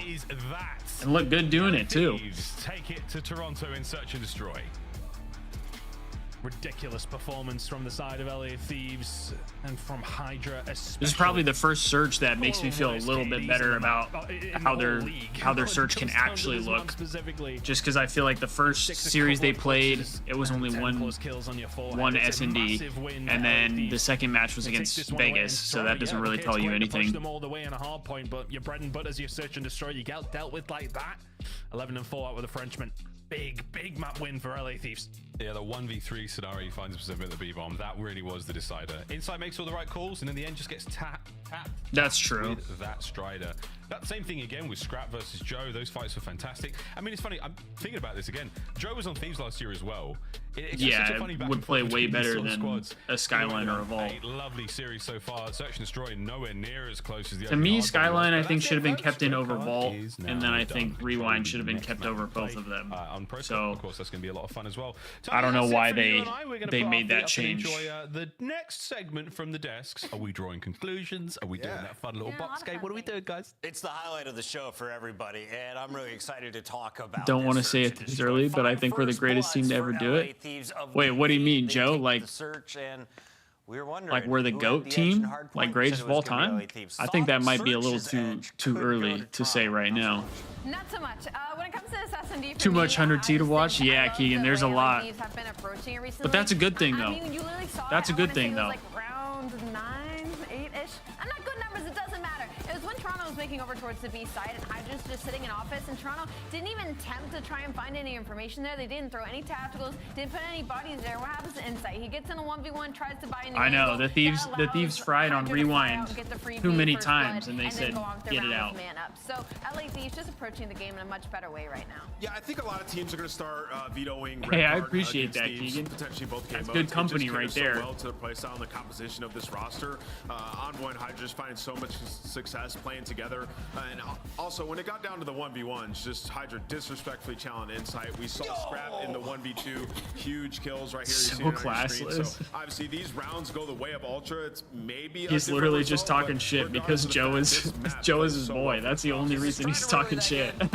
It is. And also, to a point of they're just people on Twitter are something else. And that's been their biggest especially in the COD community. Defensive search and destroy it really is. Now bottom 10 in the league. They are the worst retake team that we've had during this split, and I feel like it got really exploited. I try to not get too trapped in it because sometimes it can get really bad. That matchup, they got their break, and while they're taking that break, Nameless, let's go ahead and take a look at some. Yeah, I didn't love Rewind at first, but then it was like the more I played it, the more I started to like it.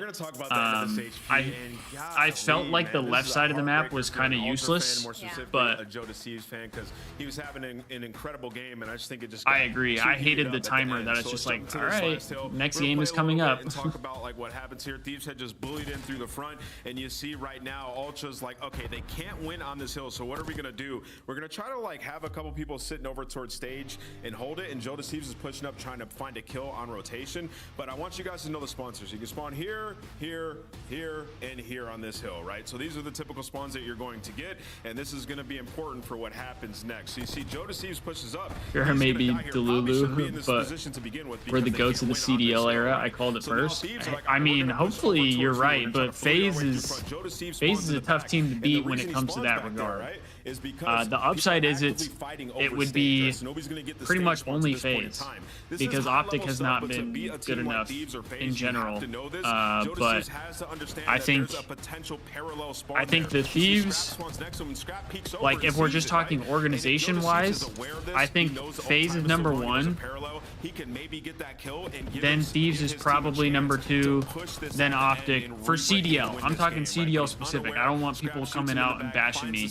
but like and what would have been a 2v1 realistically, Ultra ends up being I feel like for Thieves. So just in the obviously final Cold moments War of this, phase was response can different. get a little bit wonky, but they make sense. Modern Warfare Jealousy's picks up on it, they might win. phase was really good as well, even though they didn't win champs. They were really good. And then finishes with 49. I mean, they were good in every game. They were good in every game. Cold War was just like insane. But they were good at every game. They have been good at every game, even when they're not winning.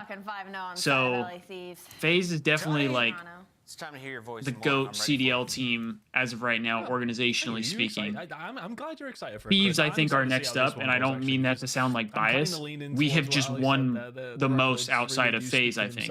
Maybe New York. Maybe you could argue New York is above us. That's the problem. That is the problem. I always think it's weird how much the Chris's like each other. I think it's weird. There's a lot of Chris. FaZe and Oregon CDL will not be beat. You don't think so? Worry, though, I mean, stats aside, I think maybe you had the sort of. I think they could be. Broken of you there by the Thieves. I think they could be. They've won a lot, but they've also lost a lot of situations that they could have won that I think would have made them better than what they are. Absolutely walking it in the game. So I mean, if the Thieves get to a point where they do start to take everything, as deep as you possibly can right now for Ultra, to pull it out on a map. I think we have a chance. I mean, it's stacked. I think we have a chance to be the one to overcome FaZe. Fantastic test for Ultra. Yeah, it's a massive test. I think, you know, we did talk about some exactly, Joe, until this Thieves team does it. I don't want to say they lie in the favor of Toronto Ultra, but they definitely look better than the first two maps did as far as, well, stats go at least anyway. But yeah, it literally just teleports you back in the stream. To win for the side of Thieves, potentially. It's a hard one to call, but if they do win this control, there very much is still some hope. It's like you hit a wall like on like a Twitch stream, like where sometimes it'll like hit a certain spot and then it won't like restart, or like it won't keep going. It just keeps restarting back to a certain point. That's what happens. But then you can like go ahead of it until it does it again. It's going to come down to these defensive rounds. For Toronto, they only really have one stat that they are the #1 in control, and that is 2x defensive round win. Hitting 2x. Thieves on far behind them because their strength in particular is attacking round. So it's going to come down to it. This is probably going to go all 5 potentially. Let's see if Toronto Ultra can force it their way. Yeah, that tournament was ridiculous. I watch partied for 14 hours. It was a 14-hour day. That shit was insane. Here we go. The early attack now for the boys of Ultra. We need one more chip and we tie subliners and wins. Okay. So Ultra is subliners are ahead of us then. That's fair too. That makes sense. We're top 3 though. Now he's the thorn in the back of Ultra, and literally in the back, Joey's shot. I mean, just you do not want that of any player. Yeah, I get you, Isabel. Hydra, right? It's just such an awkward position to try and get out of from now for the side of Ultra. But you got to dot your I's, cross your T's, get them dealt with, and then make you move from there. Can't do much though when you're getting good like this. Live zoning slightly in the favor of Thieves. Yeah, that's the biggest problem with the YouTube streams. They're just not consistent. Envoy well pushed up. Happy place to be right now. Ghosty at least picked out a gun, so you got a tiny window. Yeah. Like the next few fights, well, and I hate that they do the whole back and forth thing. Like, just pick one and run with it, you know? To go, and the LA Thieves, for a moment there was an iron grip around the throat of Ultra, and not a king shame in sight. They've now pushed out. They've found their form. Thanks, one decent break back though, right? Miles has been saying some heinous stuff on broadcast. I think he's like, he's trying to see how much he can say before he gets canned. I don't know. It's kind of crazy. I respect it though. Thieves don't have anyone in an advanced position. Hydra's being hunted, and well, are you ever really hunting him? Miles? Taken down. Ghosty will find another A. Progress though, ticking over very, very nicely for Ultra. Beans finding a middle could be big, but Scrap is there again. These just seem to be disrupting Ultra at every single turn. They will get a hold of A, but not without a lot of damage being done. Scrap just trying to survive here. He's still going. Eventually gets cleaned up. A 13v11 in the favor of Toronto Ultra, making a move over towards B now, but Thieves not in a bad spot. Not in a bad spot. They've just been picked out. Here we go. Kleenex and Beans. We're thinking that the LA Thieves were the dawn, but right now they are the sub. I'm not talking machine gun, boys and girls. Will there be a safe word? 8 to 12. Ultra can't get over their lives. Envoy good tags. He's having a fantastic map in pure gunny sense.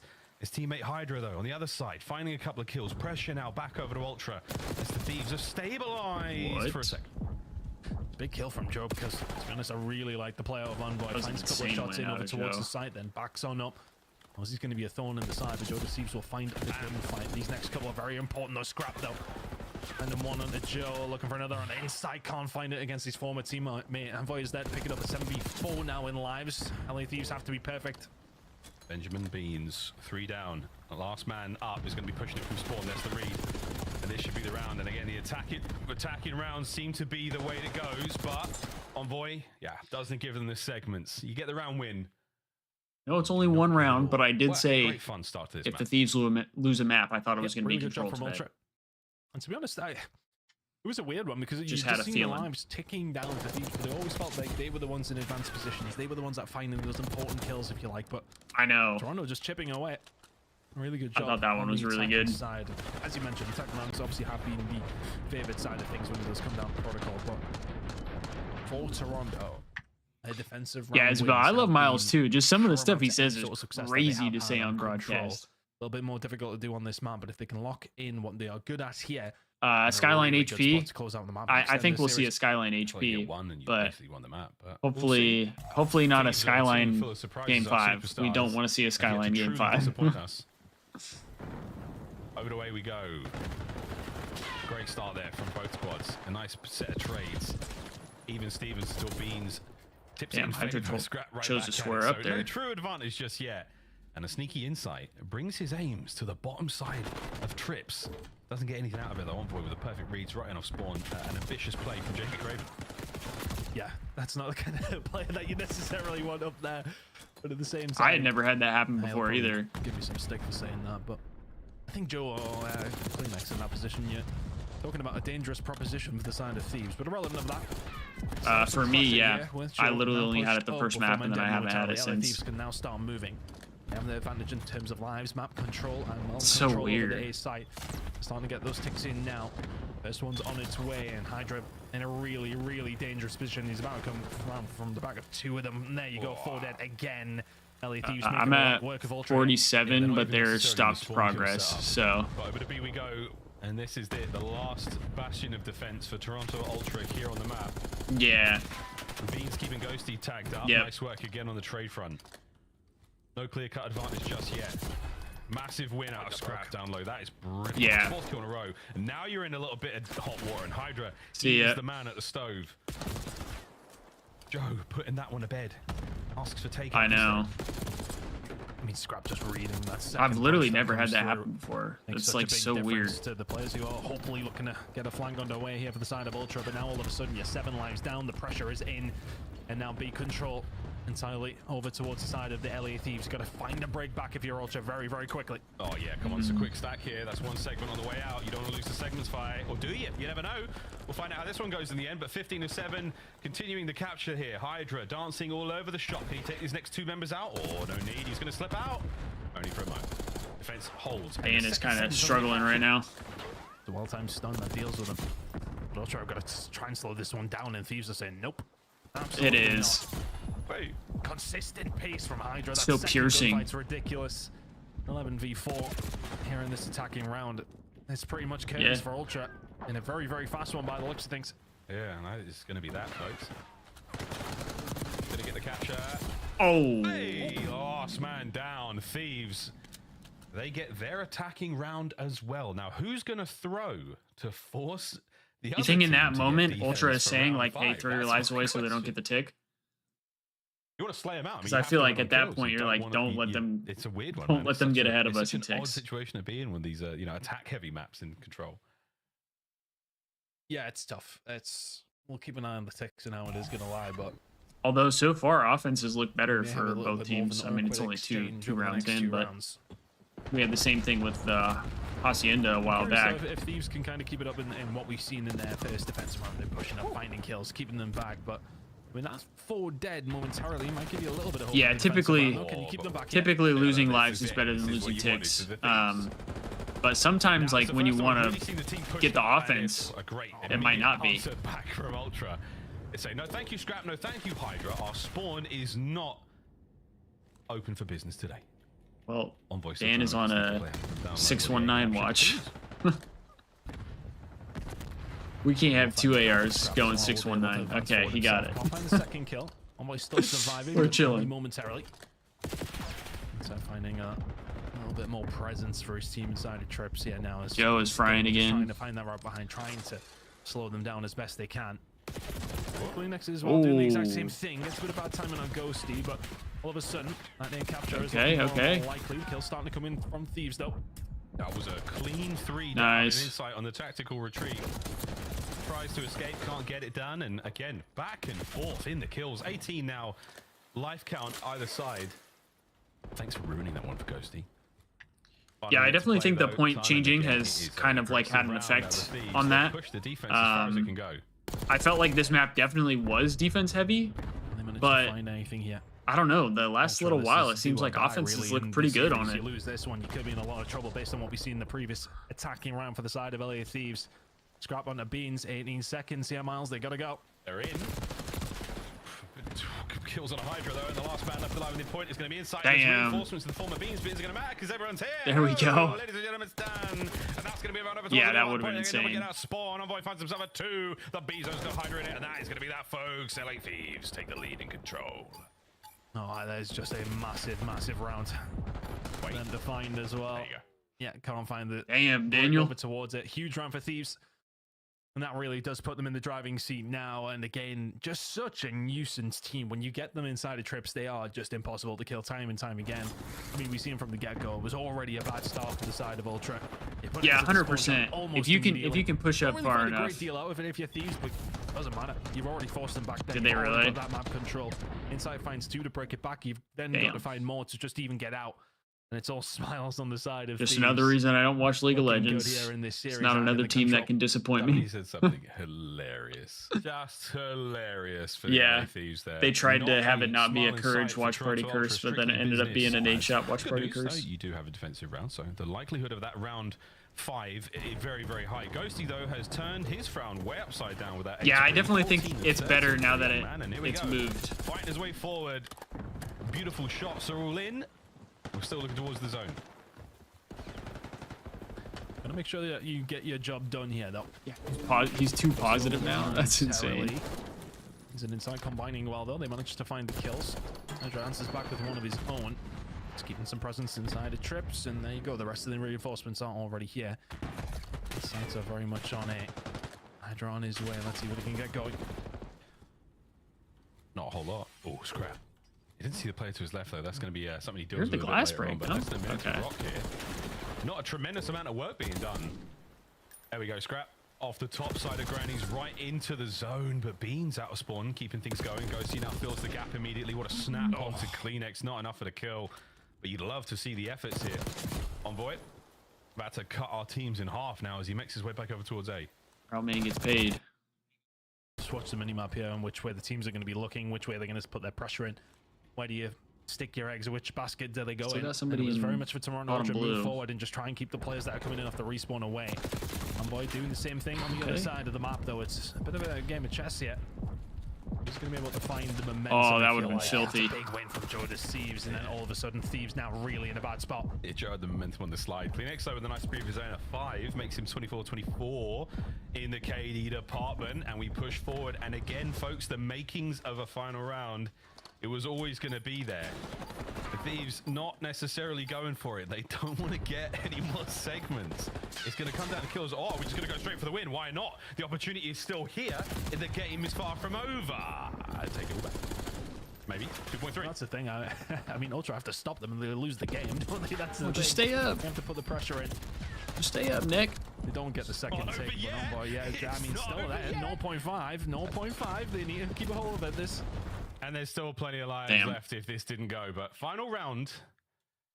Scrap didn't realize that neck sticks out a lot more than he thought. Very, very attack heavy. I don't know. I'm just trying to gauge the body language. Where do we feel about this one, Ultra? You do not want to go. I mean, Dan does have a long 3-0 neck as well, but I don't know if I'd say it's longer than Scrap's. It's Skyline for the hard point. It's going to be great fun to watch. I mean, there you go. I mean, it's 2 attacking rounds, then 2 defensive rounds. Of course, you know, the team's kind of playing that game, if you like, of where you want to go for round number 5.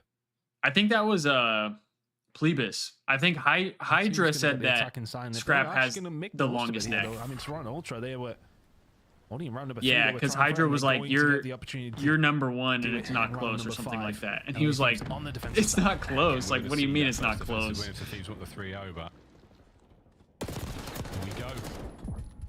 Opening exchanges, not the most sort of violent openers we've seen so far in the map. They're a lot more calm, and that's because Ultra decided to go for the B hit, and that is a nice change, a wonderful late game adaptation right now from the Toronto squad. A couple of sweet kills, and Kleenex can't get the last man. Honestly, I like the play call from Ultra to go B. Ultra dancing for it. Oh my word, I mean, Ultra managed to find so much map control. Thieves have answered back really well. The damage is being done. Now all of a sudden there's an open door over towards the A side. Beans locks it in there, but Envoy Scrap all combining well. These are big kills for the side. There we go. That's a momentary 4 dead. And it's a great collapse on the A zone as well. They're not going to let anyone get away with that. Envoy, pick a corner, any corner. Kleenex spots him out. Yeah, Isabel, I thought they could have closed it out on the last round, but I mean, we just go 4 dead right here, so that's good. Thieves dive on in. Let's see if they can do what they didn't manage to in their previous defensive rounds. They put them in this position, but they didn't punish them. But this time, oh dear, it's worse than keep them in the blender. This is 6 in a row now for Envoy. Yeah, it's not looking great. I mean, you've been sent to your room.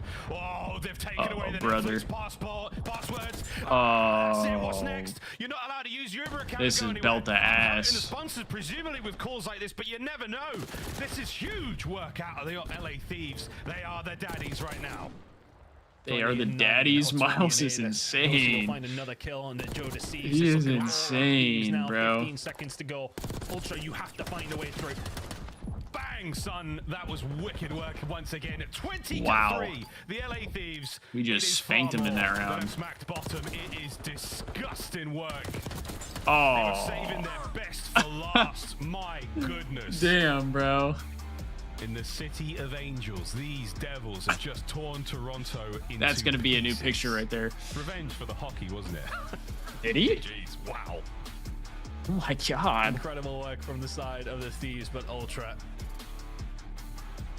I mean honestly though, all 3 map I would say were fairly close. A tough one to bet. Like the SND was probably going in LA Thieves do what they want. Yeah, we just fried them. 3-0 in their favor. I mean, that's kind of called it. I thought we'd have a close one.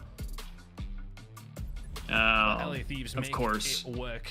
Search and Destroy was fantastic. Really good job on the control and the hard point, but that was as expected. But the Search and Destroy. We'll take that. 38. Hell yeah. Ultra. Back to the drawing board.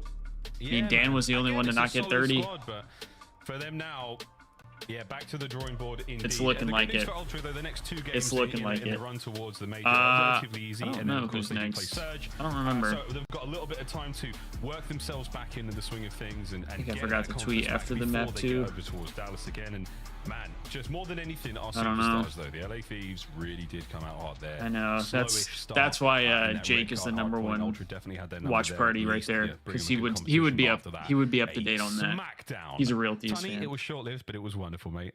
I gotta lock in.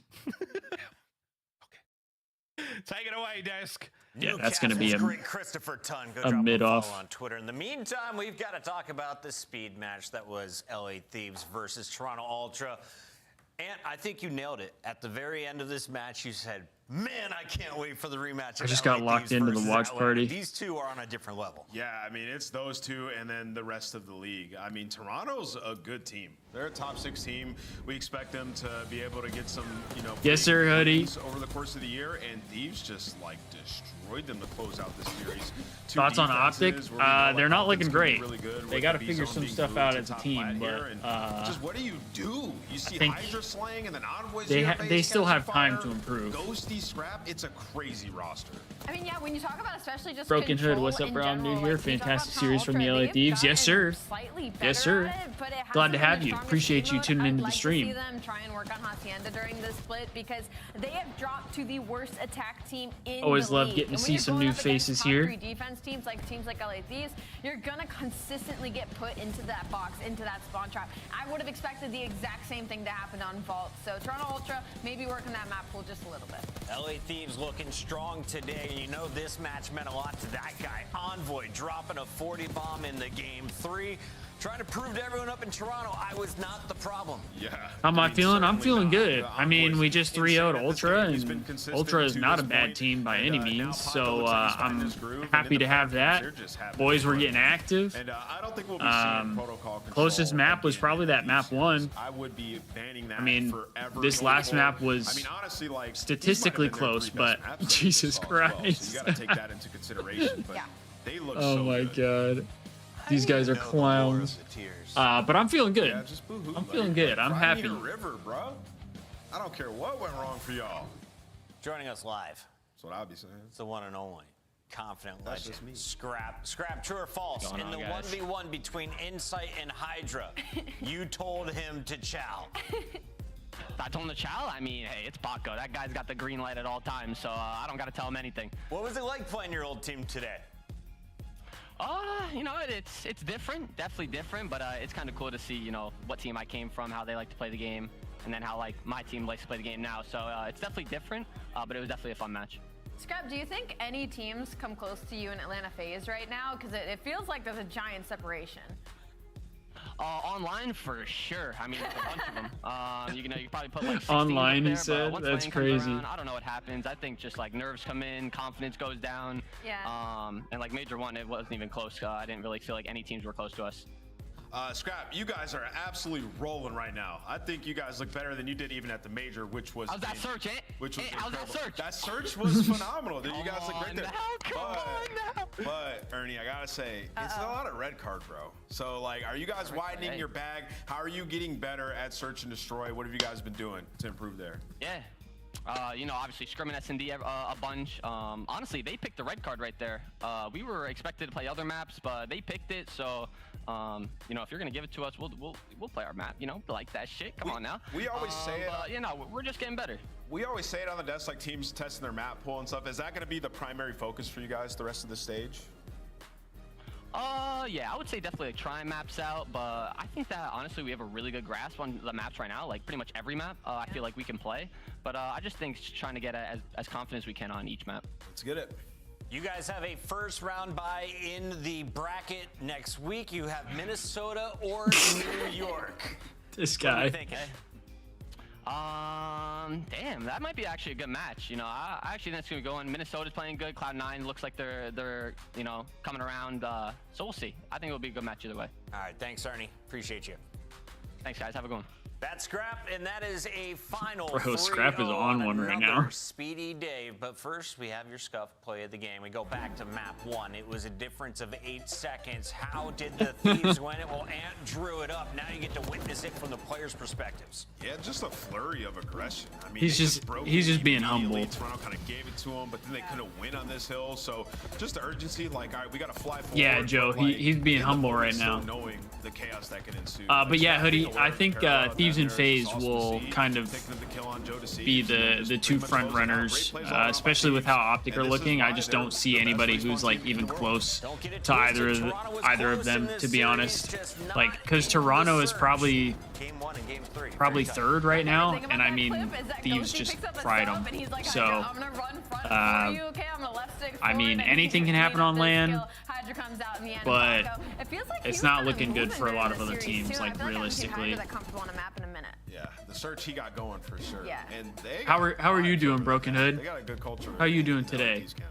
Especially after this Thieves win. And Ghosty getting the team fired up. But LA Thieves are finished for now. When we come back, it's 2 teams looking for 10 more points. Boston looking to climb even higher before the minor, but it's Cloud9 New York desperate for points, currently in 10th.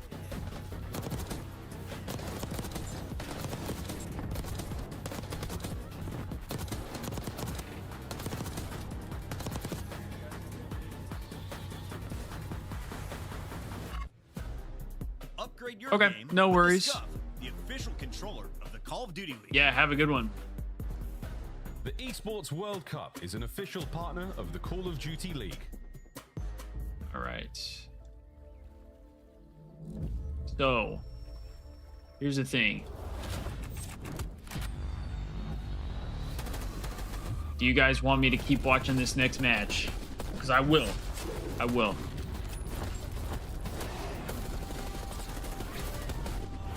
You're feeling sick right now? Oh, I'm sorry about that, Broken Hood.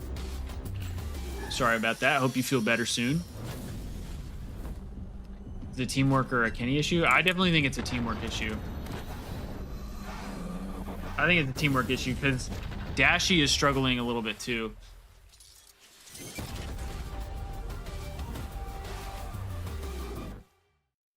Yeah, of course, Gold. I appreciate the invite.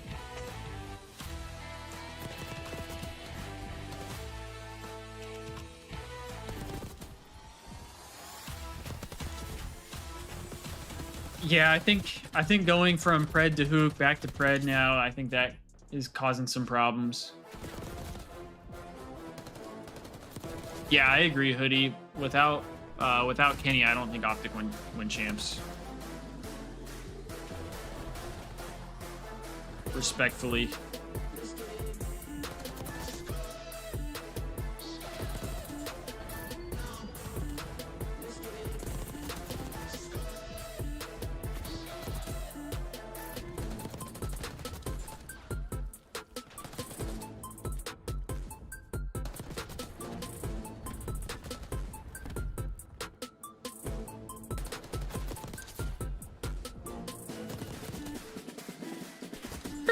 We haven't heard this in a minute, have we?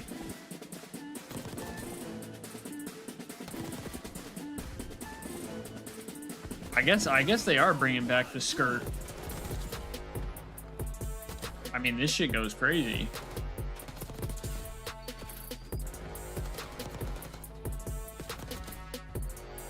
Broken Hood, I am gonna have to respectfully disagree. The Thieves were so bad back in Cold War. I do not miss the Cold War days. The game was good, but the Thieves season was not great. Yeah, I think they did. I think they did, Joe. You're right about that one. Oh no, you're good, Hood. You can have your opinion. I respect your opinion. I'm just saying I have to disagree because our team sucked that year. The Thieves were not good. The 2025 Cloud9. Yeah, Luminous, we did win. Available right now. Each pack includes home and away operators. As well the as one guy, you mean you Ultra's while owner? The competition gets smoked. Next time you boot up, suit up at the in-game shop. You just started watching at the end of Cold War? Were you a Thieves fan at that point, or were you a fan of somebody else, Hoodie?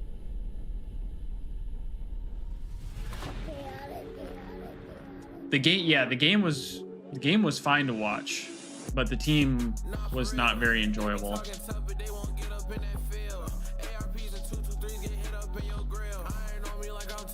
You didn't enjoy the game at all, Joe?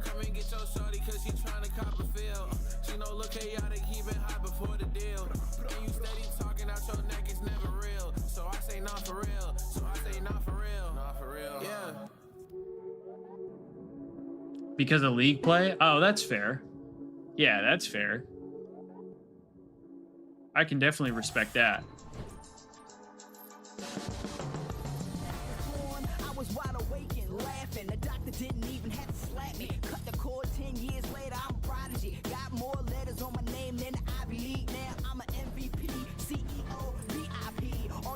Gotcha. That's kind of how I am, Hoodie. I was a Nate Shot fan. Even before I knew about like Optic and stuff, and then before the Thieves started, I basically became an Optic fan for that time frame, mostly because of Nate Shot. And then once he created Thieves, I moved to Thieves right away. It was easy to pick. Ready to take on Cloud9 New York, and both squads are sporting 2-1 records so far in Major 2. You have to think Cold War was one of the best CODs we've gotten in a while. To you, Mr. Luminous? Maybe. I mean, on the side of Boston CDL Baseball, era, I definitely think so. Like, this could be a really I definitely tough think it's matchup up there them. for This sure. is one of those series where they could easily get caught slipping. Coming off of a Game 5 loss to Toronto Ultra. But if the Thieves would have played in Modern Warfare 19, I would have been so curious as to how their their roster would have fit on that game. Because imagine having the BO4 roster, but on the Modern Warfare 19 game. Purge all the time, but Subi's been unbelievable. I mean, you look at his statistics, like a 1.12 in hardpoint on the season. They have an incredible map pool in that game mode. They're a top 4 HP team if you look at the season as a whole. I get you, Hoodie. When they lose, though, it comes through the 2-3-5. That's what happens to them. Game 5 losses have been tough for them as of late. All right, Allie, what do they need to clean up? I mean, that's fair, Joe. Some people like love Vanguard. Some people are like Vanguard is the greatest game. Maybe not greatest, but it's one of their favorite games because of how they played or because of how they liked it or whatever. Everybody's got their own reasons for why they like or dislike something.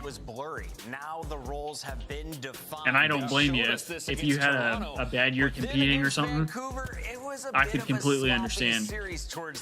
Do you play like challengers or something, Joe? I mean, they played Vancouver the closest we've seen of anybody so far, right? And for them, yeah, I mean, you got a 3-0 versus Toronto, 3-0 versus Vegas. Sib, a huge step up. If you're going to criticize him so hard from stage 1, you got to show him his love now. Leading the team in damage at 3.4. Oh, you didn't watch her play Vanguard? 1.2. He has been Vanguard was just very fast-paced. Play more objective-minded. Play in TTK was hella high, so you killed really easily. Honestly, I think if the colors of the game were brighter, and if the like doors and some of the walls and stuff weren't breakable, I think that might have been a little better as well. But I didn't hate it. I have a feeling we're going to see game 5, so let's get all the way through a triple dose of Hacienda. That might be Purge if I'm looking at Hacienda. You played challengers for years and then quit midway through Cold War, and your teammate got top 8 at champs in EU. Damn. Where they're comfortable across the board, but they don't have anything that you so can you guarantee as a win. You know what you're doing then, Joe. You like the Purge pick, Ann? My brother just turned 18. I don't know if he's actually going to try and play challengers for sure or not, but he's been playing in like some small like leagues, I guess is the best way to put it. Question marks going in my head because all these guys in this lobby love playing for kills for the most part. So you would expect your lack of awareness caused you to play Vanguard at my worst? Really? Because didn't Vanguard? Did Vanguard have red dots? Which game was it that had no red dots? I'm going with Sib Swagger. His interview sold me. I'm going because I thought Vanguard didn't have red dots. So I feel like it almost made me better because of my lack of awareness. Cloud9 New York as well. Cloud9 New York. B, not beat. Last time was 2-3-5 Cloud9. It ain't happening again. Purge is gonna spawn in, search and destroy. Yeah, Modern Warfare 2 didn't have red dots. He's going Boston back to back. They got you down a few times. Yeah, maybe it was just MW2. Vanguard did as well. Hoodie? I feel like they kind of have. Are you worried? I thought it did, but I wasn't sure. What were you most nervous about? Just it was only MW2. Oh, okay. I mean, like Purge was kind of getting ISO'd and picked a lot, so the search is definitely a worry point for I them. felt like I was kind of good at Vanguard because of the time to kill. It definitely made it like easier. But I wouldn't say I was like great at it. We have a few players to dial in on. Let's go ahead and showcase. You're in Cram after not playing for years. I mean, that's pretty good though for not playing. I mean, I rarely ever play, and right now I'm in gold, so like. No, actually, my players to watch is Awakening. I don't know why. I just feel like the impact. I'm disappointed because my best game personally was Black Ops 4. I'm also hesitant I was cracked on going, Black Ops 4 for a Boston Breach pick in some of these series because I just feel like the impact hasn't been there. And I think it would have been much better if I could have played it more often than I did. Match is ready, so are we. Let's jump into it right now. We got Shift and Study. Go ahead, Al. Questioning Giga. Yeah, this is going to be. My brother's up to Crim. Before he left, well, right now since he plays with me and he doesn't really play like ranked as much, he's only Diamond, I think, but he's gotten to iridescent before. Oh yeah, we definitely are for a good one. This is those squads that are around that middle pack area. We don't really know if they're going to be fifth. Biggest or achievement is placing spot. top 16 at a LCQ in Modern Warfare 19. This is nice. Going to be the best matchup that we have on a day. We're most likely going to low at least 4 maps because the last series. Is that just like a local? Yeah, it definitely could. Local LAN event, basically. It's kind of hard to fish, especially when we're looking at the map series layout. The three. I don't know how like the whole challenger stuff works. Like I don't know how my brother would have to like find a team or something. That I look at in the mix of the three would be the Hacienda Control being part of the picture here. Some of that I think. Last chance qualifier for champs. Oh, okay. Was vetoed by Cloud9, and just based on Boston and how they played Protocol. The last 3 times they've played it, they're 0-3 in overall. You lost 8 games to your teammate. Oh no. Not good news there, but their Hacienda has that's also unfortunate. Not great either. So that's the one map that I think really that is unfortunate. Out like a sore thumb when you look at this from Boston's perspective. Otherwise, you look at this from Cloud9. Is there anything on map that you look at in particular? You got fist bumps in. Ooh, this could be treacherous ground for C9 New York. No, I think you hit it right on the head. I think the control is going to be the most important map of this series. Hitting that 2 times. Every single map for control in Boston. And on the for Cloud9, they don't want to play ball, so they know that a majority of teams are not going to allow. You scrimmed Harry? Oh shit! Okay. So you have to add another one I feel like I remember the name a little bit. So are you EU then, Joe? Once we touch down on map number 3, we're going to start off with the hard point on Hasi and Hacienda Sandwich. Thinking Boston take this one, Hood? This one's going to be a fun one, Alan, because we've seen Cloud9 play it a couple times. They have some great series. They did a great job versus Vancouver on this map to force that game number 5. But Boston, they are also no UK. Oh, okay. Either, so this is going to be a square.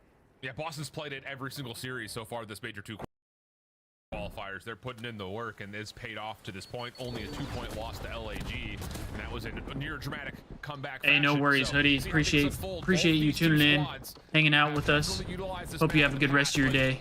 The average margin of victory for both teams has been about 20 points, so expect the barn burner here. We'll be live next weekend for the minor tournament. Perfect start to Hasi. You're not spawning on the preferred side for that P2 rotation. You find the initial kill, and now you have found every single kill. I mean, everything's going in the way of Cloud9 right now. But Boston now forced to cut their losses. They get a couple players to spawn over towards well. Crimp has been looking pretty solid. I'm happy for him. Off of P1's a great start for C9. Yeah, 4-0 start. Obviously, I love the roster that the Thieves have now, and I wouldn't change it. But I would be interested to see like how that roster would have done if they would have stayed together for another season. Over to P2. Good opener from Snoopy. Gets a read that the hit is largely on the way through well. Follow-up from Awakening is good, and Cloud9. Yeah, I don't know like how much he like really wants to invest in it.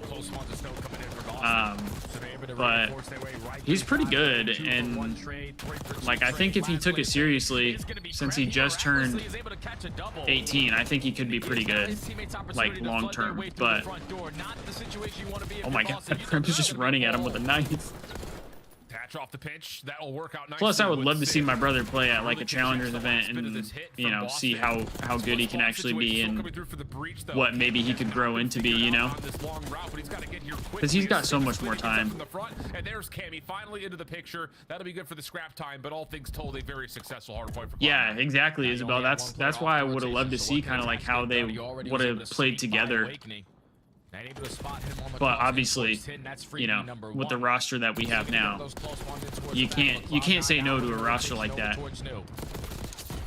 Just want to make sure they're dominating over towards top side. Want to make sure you put players in towards top plat and try to secure these spawns. Now with Civ spawning towards the backside, all the pressure's from the front. Yep, and that will work out for Boston. NA is better for challengers. EU and beyond is the pits. Yeah, that makes sense. Just everything is all NA here. Like COD is just so much more heavily North America. Obviously, there's a lot of good like European COD players, but majority of the time it's people from NA who are kind of running the show. Able to catch a double for that final 10. Kremp is going to die in a very crucial position because now there's Boston players all around him. Yeah, absolutely the case. Attach. Nice double. Create some space between him and Snoopy. Oh, ring around the Rosie. A couple of shots come through. Attach almost able to get the collide onto Awakening, who turns that into a double of his own. Mac trying to follow up with Kremp, and they will re-break the hard point quickly for Cloud9. And now they're able to stabilize. Clean forward dead. You know where your teammates just spawn over towards Bo. Everyone Yeah, starts to turn exactly. around. You can lock them in towards the backside of Lambo. Blow this game Well, my wide thing open. is like You do have a water he. route, though, on the cards here for I think right Purge. now Seems he's thought about like not gonna be aware of it. Purge what is he the may or may not do when it comes to like college and stuff as well, because I think he wants to go to a school where he could play like college COD and kind of see how that goes, which I don't necessarily think is like a bad thing. I don't think that's like a horrible idea. And really all it takes is like 1 year of popping off and you could basically get to the pro level. Obviously like you have to play a lot to be really good, but like damn, like obviously Dan had been playing for a long time, but like Dan stopped playing for a little bit, or like for 1 year, came back, played again, and then was frying people, and then got brought up to the league. And then Joe, he turned 18, played enough to get himself a PC, then fried on PC and challengers, and then became a pro basically the next season. And now he's like one of the best subs in the game. As we jump to a New York, listen in. Purge is left guy. They're open. They're close. He's close. Purge. I'm pushing the back going through. He's in the bottom. In the back, Purge. Get to new. They're already in the back. Okay, just play tight. I'm in the back. I spawned in. I'll put the guy back. Push the guy in the back again. I'm in. Making you a challenge.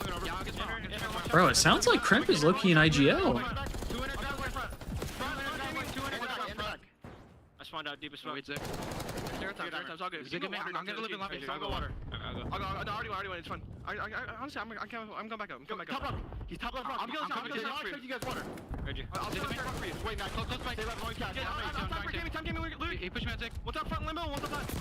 I'll tell him up time. Zig weak. On time, dead. Inside of Zig. Push up front dead. I'll see you in the back. I'm Look my Zig. I'm reloading. All in the back. Every Zig is well. I'm pitching for all lobby. I'm in the back then. Two in back right here. I'm Zig now. I'm trying to be up the back. I'm laying the back. Cammy first guy. Spawn in front. I spawned in front. You and you, Dante. Heard you. I got you. Open. I'll see money. I'm saying weak. Let's go well. I'm missing one. Awakening's in back now. He's gonna be L or something. Alright. You want to the back? I'm here with you. You want to? I'll me awakening dead. Nice. I'm staying up here. One time. Just get bang time. I need nothing barrel. Two secret. I'll get on it. Ivy. I'm trying Ivy. 10 weak. Well's weak. Fire. Alright, big kills. You can pinch. I'm pitching. I'm waiting for you guys. I'm waiting for you guys. You want to Nate combo.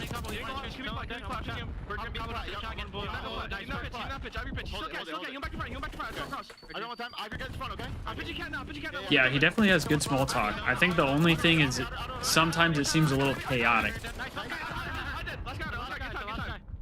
Like their comms seem a little more chaotic.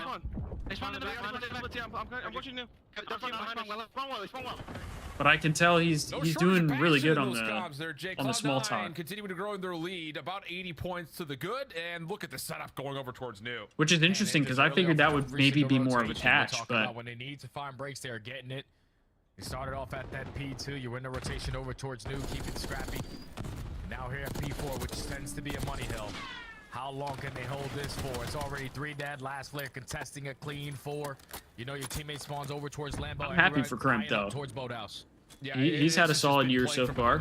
For Boston for what feels like 3-4 maybe not like team-wise, but individually speaking. Wins, and then Cloud9 are just putting on a masterclass in terms of spawn manipulation. Mac off the pinch. A little back and forth inside the hard point. Mac coming back to the play. Stray nade from Attach takes him out of the picture, but Attach also finds the final kill. And with 20 seconds remaining, Cloud9 can obviously well-handedly put this game out of reach. Yeah, this game is just getting nasty. Boston haven't found a step to stand on yet. A clean 4 deadly, so only 15 seconds remaining there at P4. It needs to be this P1 into the P2 for them. Boston's getting beat up right now. An 100-point difference is going to allow Cloud9 to start to develop on some of these long routes. Hey, appreciate you, Hood. Thank you for tuning in today. You also just don't want to allow them to get kills and then sit that time. Yeah, we'll be, like I said earlier, we'll be live for the minor tournament next weekend. So keep an eye out for that. But I appreciate you stopping by today.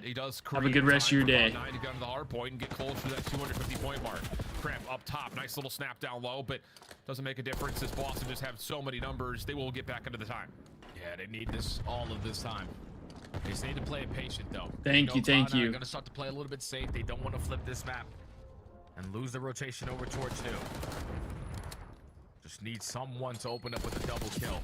Potentially start to be aggressive, but Mac and Sim already combined for 2. They have already top mid presence. They don't want to allow them to give up this time for free. Sib is shooting pretty well right now too. That's good for Cloud9. Yeah, there's a big kill right there from Sib as well. Allows Cloud9 to focus purely on rotation. Look at Sib, number 3 in blue, already on the pinch from around the back, and he will find the kill to shut that should down do it the right Boston there. Break attempt to P2. 20 seconds remain before Cloud9 can put this first map to bed, and with a couple of stray eliminations happening down towards well side, this Boston team just looks really out of sync when they don't have a rotational win. Yeah, and that's tough, man, because you rely heavily, usually on your breaking to get into some of these hard points. Yeah, that'll do it. Map 1 goes Cloud9's way. With better setups, Cloud9 dominant in map number 1.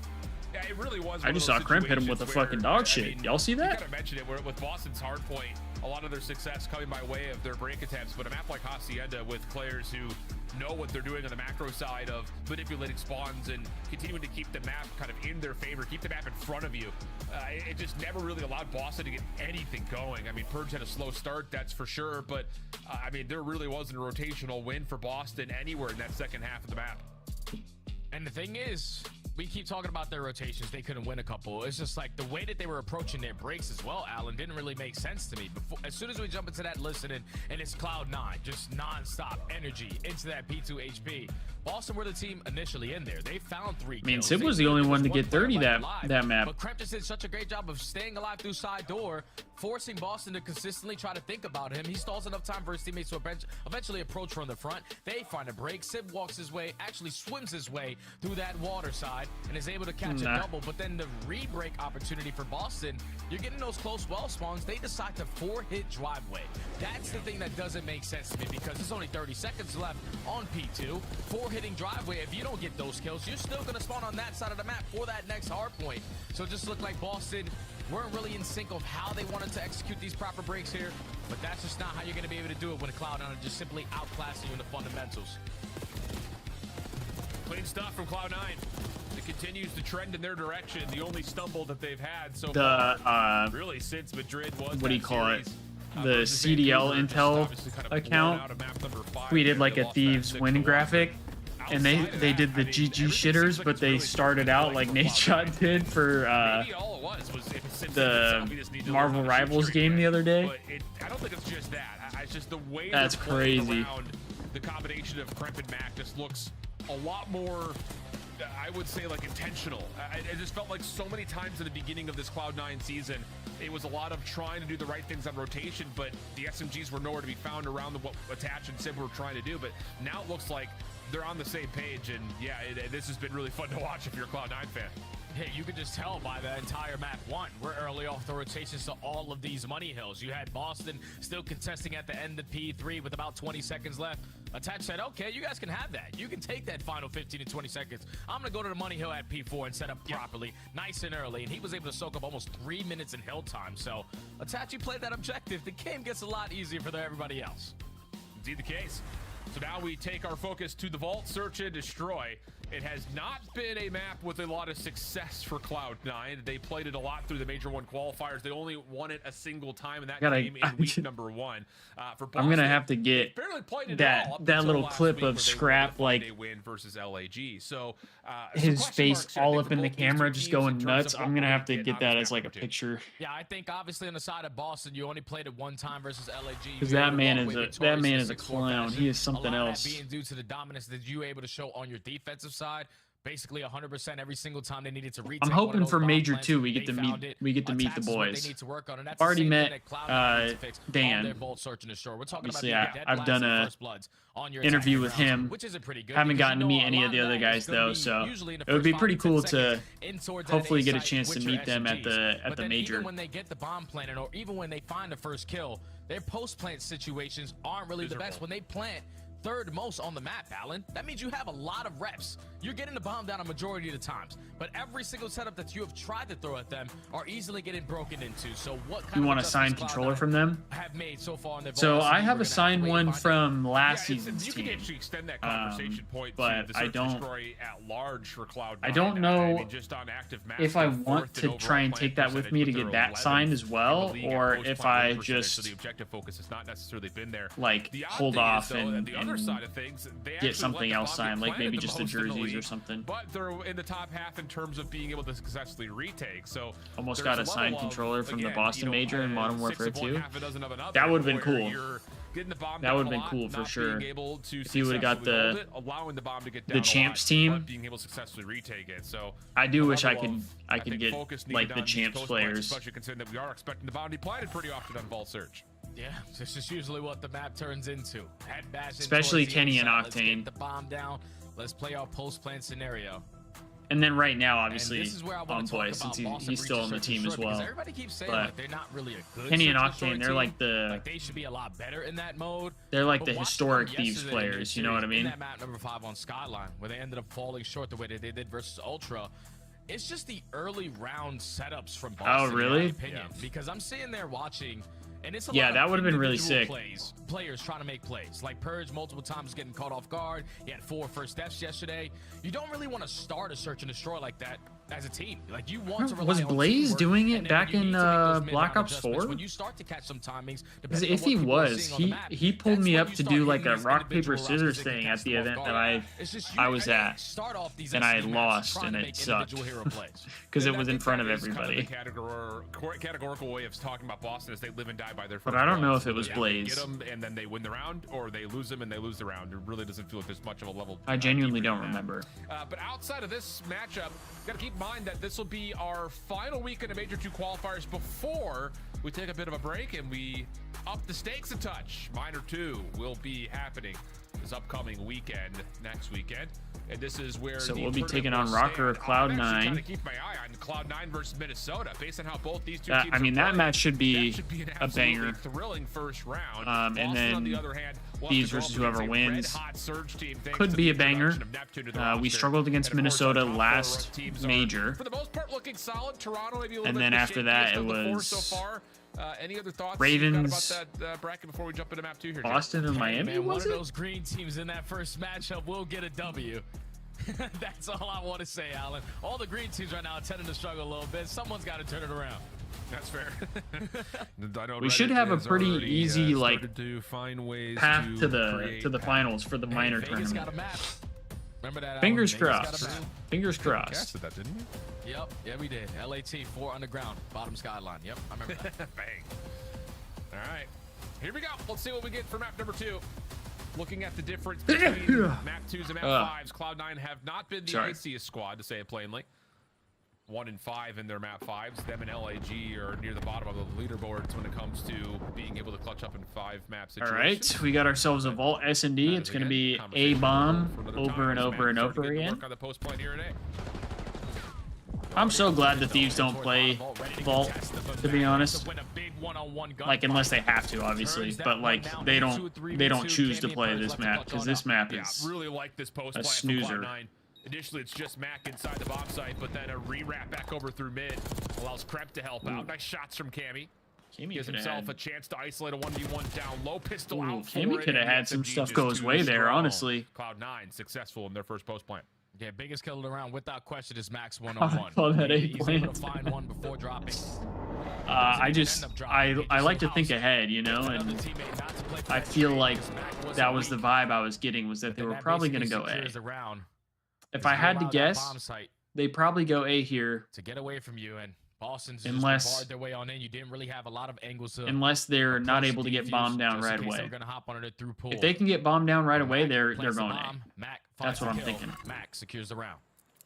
Kremp was the player up top in Vault that was. I mean, like, unless Snoopy has bomb right now, so like if he starts to plant it and then gets killed, then they might go B. But as long as he stays alive, it's an A plant. No idea.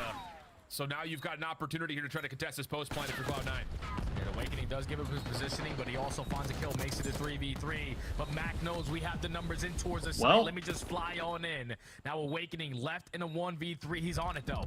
Yeah, and Awakening is not going to get here. Yeah, Wake didn't think he was on it. Attach stepping in. Didn't think he was on it. Sure that the diffuser stays safe, and Cloud9 looking really solid here in the first 2 rounds. Love the idea on both the little passive offensive setup, followed up by this really aggressive push through mid on the defense. Yeah, Tone sending around right there on the defensive side. I think both SMGs were able to catch the timing though on Awakening, who was over towards B Street, because he was sitting on the magic tree, looking through his mid lobby. But as soon as he turns right, they double push through and are able to find that first blood. My nose is itchy right now. It's driving me crazy. Successful on the retake. Max just flying in, finding a double. 2-0 start for Cloud9 here. 2-0. Yep. As they go back on the attack. Which, I mean, getting a defensive round win is kind of big on this map. Is going to help out by playing aggressive through Vault stairs. Boston just kind of true. The upper hallway. I didn't even think about that, Destiny. Aggressive angle through palms. Attacks the first one. I genuinely didn't think about that. To make use of this position, but just does not expect that they're the 3 branch members that are there. Kremp for 1. Mac trying to step away. Here comes the retake. Oh, Max just gonna give it up. He knows that he's gonna give him Oh, dude, if he hit, I was gonna say if he hit that jump, that would have been insane. But Snoopy's just gonna stick it. Oh, but Kremp this route. No, not gonna quite get there in time. Damn. Tries to alert Mac that he's on for the defuse, but Purge gets the read, finds the pistol kill. Your mom would have disowned you if you said you were a Boston fan of anything. For Cloud9, it worked out the way that they That's wanted funny. to. You were able to pull a couple players from. That's how I am with like Green Bay or like any Milwaukee or like Wisconsin teams. As a Chicago sports fan, just a little trigger happy there. I can't be a fan of turns that corner and all of a sudden there's Minnesota. I can't be a fan of Wisconsin. Outnumbered in the site. They're able to put one on the board. I personally am not a big fan of LA teams. Typically, at least the Dodgers. I really don't like the Dodgers. The response here on the attack. Purge untouched, and this is because Cloud9 wants to try to challenge this through the bottom side of Vault. Snoopy working with him though, wins out on the trades, and Awakening trying to get a little bit of a 1v1 here. Going to be overwhelmed from behind, and now that's going to turn into a 2v2. You hate watch the Dodgers? I can't even do that. I can't even hate watch the Dodgers. I despise them. And now they have the info. Okay, bomb goes down. And I'm telling you, double stacking in towards the I site. cannot wait. So you're running around as an army of I two, cannot wait your way through pool. They're getting for a the lot era info. of Dodgers no one's baseball outside, they gotta be where they're absolute trash because they can't even afford to pay just seen the butt of the an average MLB player because of how much they spent on a team this like these next coming seasons. Not allowing Cammy to reposition. Could be worse. Your family are Mets fans. Well, my girlfriend's dad is a Mets fan. And it all starts with Sib flying in. Has that Jacko Because I'm down a grandchild. Is able to find that first kill before Attach puts bullets in the backside. Yeah, my girlfriend's dad is a Mets fan, but eventually I probably have he's the only one I know personally that's a Mets fan. But by the time he commits it, Attach is able to pepper him up with a couple bullets, have him a little bit weak, switch to the pistol for the hot swap. And close. I don't love the Yankees either, but I don't feel like they're as bad as they used to be. Yep. But the Dodgers, I don't like the Dodgers because of like the players, but also the fan base. The Dodgers fan base is awful. I don't care what anybody says. The Dodgers fan base is horrible. Like obviously there's some Dodgers fans here and there, but for the most part, Dodgers fans and like Philly fans, any sport, Philly fans are horrible. Gonna try to trap them over towards B side, but look at the positioning from Sib. He can line up a couple. Sure can. There's the first easily found. Ooh, I thought he got that second one too. But Cloud9 still surround, deal with every single member, and they already know where Awakening is. Back is 7-2 right now. He's cooking. B and Awakening, there's just no chance for this 1v4. Sure. Oh my gosh, we got a B. We got a B plant. Not at that B site. You have to kill all 4 players and try to find an angle to think about this defuse, but Time is already getting away from him. The setup too strong there for Cloud9, and that is such Dude, a I wish we had C9 because it all starts with the info that I wish we had Arsenal. I wish we had Arsenal back from Black Ops 4. I feel like Arsenal would play so good on this game. Probably gonna get aggressive through mid-map, probably drop down in the vault. Once he gives that calm, he backs down all the way to B Street. Yeah, Philly fans are like a different breed. They are something else. But then once they that was why, like with the Super Bowl this year, I was like, dude, I don't want either team to win. Like, I want both teams to lose if that's possible, because I didn't want to hear Chiefs fans, or like, I guess Chiefs fans not as much. It's more of just the Chiefs. I didn't want to see the Chiefs win. But then for Philadelphia, it was like, I don't want the Philly fans to have a win. For the defense of Cloud9.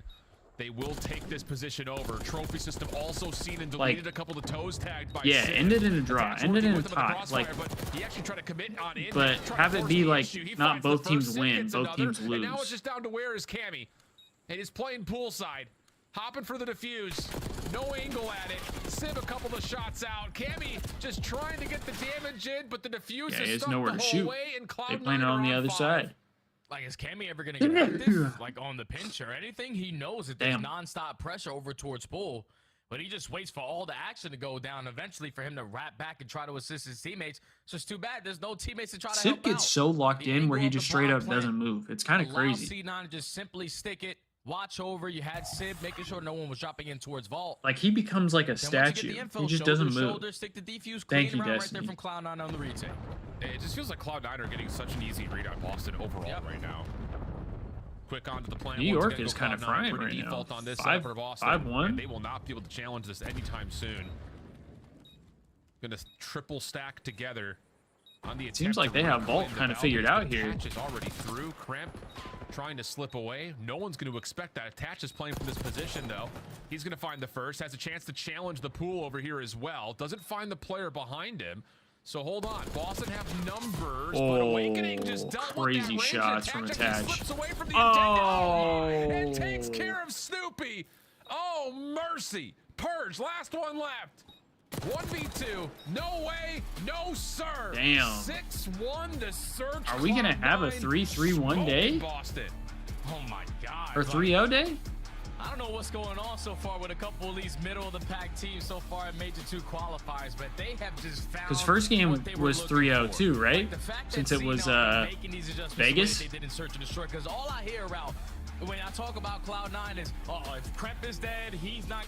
If Kremp is dead, you're not going to win search and destroys. Are we flying through matches today? But everyone played a part in that map right there. Attach had 3:33 my time right now. I don't know why Snoopy took such a long route to try to locate where Attach was, to where you allow Attach to not only find another kill onto your teammates, but then also take care of you as well. They just simply outclassed them on this map. They gained the info early on, completely countered them in certain aspects, but I think you hit it on the head. Speedrun Sundays? Yeah, that's what it feels like. We're gonna have thrown at them. But now Cloud9 that's what it feels like. In a dominant fashion. Wow. This has been electric from Cloud9. And, you know, we're starting to see not Let's only... check out the Thieves, like, post-match interview that they did with Scrappy here.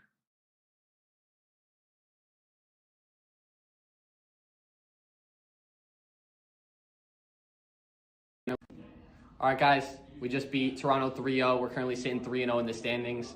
The minor tournament's coming up next week. It's going to be a fun one. And, yeah, the boys are looking good. All right, guys, we just beat Toronto 3-0. We're currently... That they are, Scrappy. We love that. Why does my computer do that? Into it, we know that Cloud9 have been working on all areas of their game. Yep. And as Jay mentioned, like, if it wasn't Cramp, then nobody was doing anything. Everybody's so active on this one. When the information comes in, they know where to pounce. And you see Mac just dominating this bottom vault. Purge getting caught when they need to catch him. Like, yeah, these 3-0s Boston's been a different boring team, for sure. Like, this Boston team just, the playmaking ability. Last major, we had so many that went game 5, and now they're all 3-0s. They just haven't been going toe-to-toe with teams recently in that game. Like, obviously, I love to see the Thieves win 3-0 because that means we're dominating. But it also sucks because we get less COD from the Thieves. And then especially like this weekend where the Thieves only play once, you only get one time to watch them play. At this point, the only time we know it's going to be like a banger of a match is when it's against FaZe, it seems like. Running, turning, burning, 8-3. Mac gets off to a 5-0 start, including some plants. Cloud9 is rolling up 2-0. I mean, at this point, I think the biggest thing that'll be like interesting to me is like Thieves map pool. Yeah, I mean, how are they in this game mode though? I mean, they're not gonna like. I think if the Thieves start playing other teams, like, is this Friday all over again? What is going on?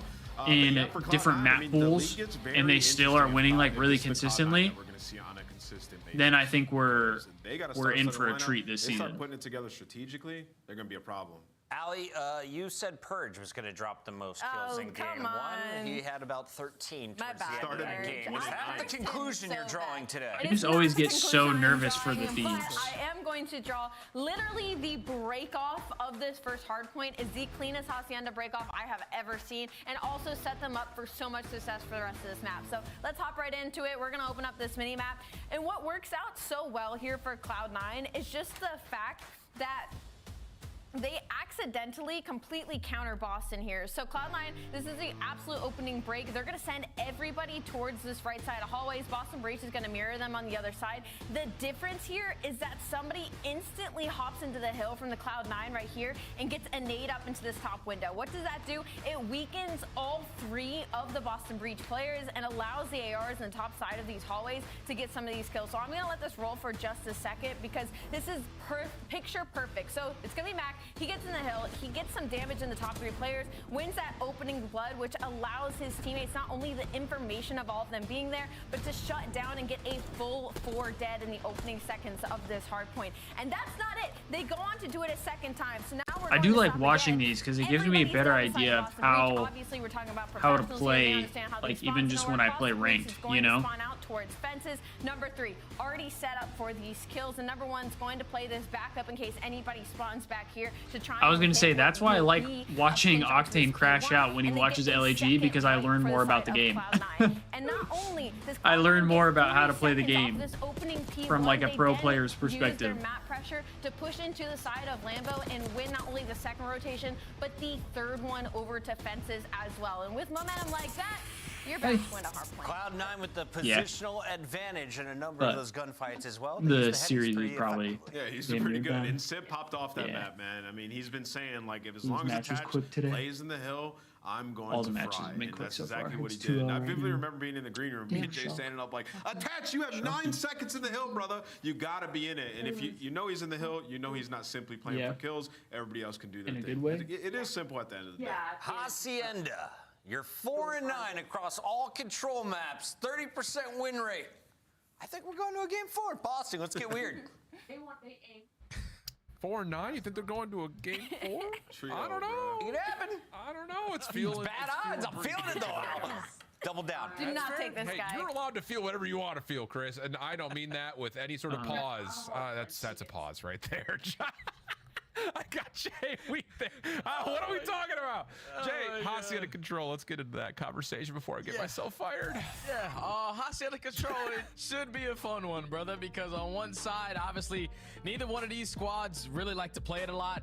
If you are C9, you had to start to add this to the map pool because of how bad you guys are at Vault. You're not going to get protocol every series. The good thing is you do have a couple reps on it.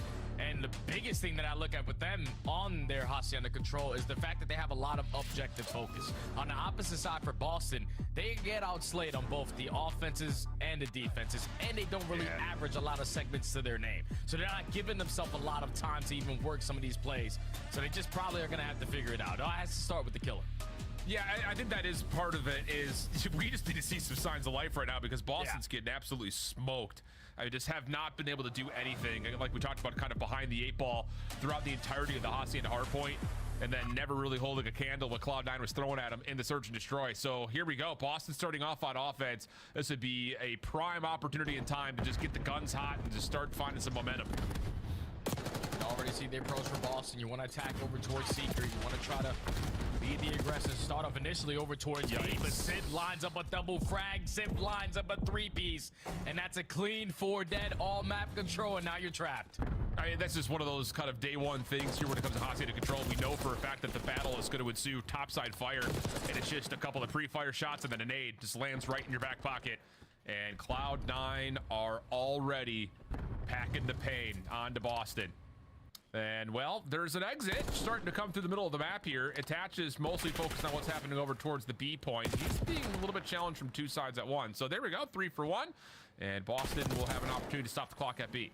Oh, but Sid finding that kill makes the rest of the Boston players who are on that B point have to focus him. Awakening is 1 shot. Snoopy able to finish that kill on the Sid. This should allow his teammates now off the respawn. The retake with ease before that first segment gets complete. Only 28 seconds to go, still in round number 1. And Boston have decided to just hop A to pause game clock. Yeah, have to have it. Sid looking to try to open something up in the corner. Long range shots to Awakening. Those are feisty. Cramped to 1, able to benefit though for 3 in a row. Clock will continue to tick, and he knows he's got Awakening on the other side of the hallway, but the AR too strong at that range. Mac trying to follow up, stopping the pinch from happening. Now a little dance with Snoopy, and the overwhelming pressure of Cloud9 continues to just steamroll the Boston breach. Down to 10 seconds, Boston stuck in spawn. Yep. Yeah, Boston got nowhere to go. Off the respawn with only 7 seconds left. I think you can. Oh, he's running him down. Oh my! Steamrolled here in round I thought he was gonna run him down with a knife out. I was like, yo, that's disrespectful. So far in this series, only allow 1 segment to get away from them, and that could be pretty easy to make up for on a map like Aussie. It's just Boston don't look ready for this matchup right now. Hell no. Yeah, it's just one of those things. It's just like no one's really hanging with the tempo, the speed, and just the overall precision that we're getting from Cloud9. Where on the other front, all 4 players are smoking. As we take a look at the other side of this break off, again, you know this battle over towards. Whoa, okay. Oh, we're running into the nades. That's unfortunate. Okay, I was about to say the other side. That's of this a crazy nade. Just everyone gets stuck in that hallway, Jay. It's just New York have such good manipulation of the space. Yeah, it's just tough, and you know a perfect nade right there. Control is your initial break-offs. If you go 4 dead off the rip, then you're gonna waste a lot of time just simply working out of your base. You cannot afford that to continue to happen, but now it's Cloud9's opportunity to have an offense of their own. Boston able to find 3 dead. With lines of 1 to maintain a little bit of this map control that he has. Yeah, Awakening playing over towards Rock side. You're going to have Purge up top where Kremp is located. Cloud9 will very patiently make their way in towards Secret Hall. As Kremp found a route here, sure looks to have catches Cammy by surprise, and now he could just jump into the B zone, put a pause at the clock, and look at the quick spawn from Well here. Yeah, this is forcing him over here. Everybody walk towards the backside of Plat. You already have players in a position to contest it in Sib. He's able to find 1. Got 1, that's good. You know the other guy's there. 3v2 numbers advantage, just got to locate where the hell the rest of everybody Brent made a good play there. At least you know now, Awakening last player towards top. Plat, the team shot's good enough, 2nd segment locked. Got him off over to that B side. Yep, he'll find 1 up top. Not going to be able to get into the mix for the second initially, but if he would have got that second one on the point, that would have been crazy. Called upon. Last 1v1 for the B zone. Purge dealt with this Sib. Oh my, 12 and 4. Now off the reload. Gonna find kill number 3 in a row. And you've already got Cloud9 on AJ. I mean, oh, mercy me. Cloud9 showing no respect to Boston. Yeah, this is getting nasty, man. Boston. Dude, these guys just move so fast. Like, the pros just move so fast. It's crazy. That's already a 3 dead, a double stack, making a triple stack on the 8 point. 2nd segment locked. There's no way in hell C9 lose this round. Awakening gets the first chance to maybe contest from Snoopy, but no. Dude, Cloud9 is... roars. Cloud9 is belt to ass right now. Cloud9, I mean, that's what they're doing. Is this one of those things you look at how they've played in the first 2 weeks of qualifiers and say that this team's looking like a contender all of a sudden? Yes, without question. With the way that they're playing, we're talking about they were struggling in hard points because they couldn't find a consistent way to win. Now they realize, okay, we need to put a lot more focus on our objective play. They win the first map by 100. The adjustments on the Vault Search and Destroy, which is a 1 in 4 I don't know if I'd say a contender yet, but I mean, It's definitely a much better looking Cloud9 team. And you are just beating the living hell out of Boston Breach. Especially because Boston hasn't been bad. This is the Cloud9 we were expecting in the beginning of the season. Obviously, they go through a rough patch. You got people talking about players potentially getting dropped. But I'm happy that they stuck with this roster because these results are insane. Yeah, they figured it out without question. Makes you kind of wonder how good is this. I'm not saying Boston has been fantastic, but they definitely have not been bad. I think they're pretty. They've had some good wins and like look decent. So I just don't know how else to say it. This just feels. But yeah, like Cloud9 is spanking them right now. Yeah, how about we just slow the game down? Let's start to go for a team push here because they keep on getting isolated in this gunfight. You're consistently having to turn around because all the map control is still in favor of Cloud9. And they're just making your life a living hell off the respawn. Finally a trade on to Mac, but here comes Sid. Purge is the only one positive. Still, you have players from Cloud9 in aggressive angles to simply not let you out your basement free. Yep. Stun will land onto Cramp on 6 in a row.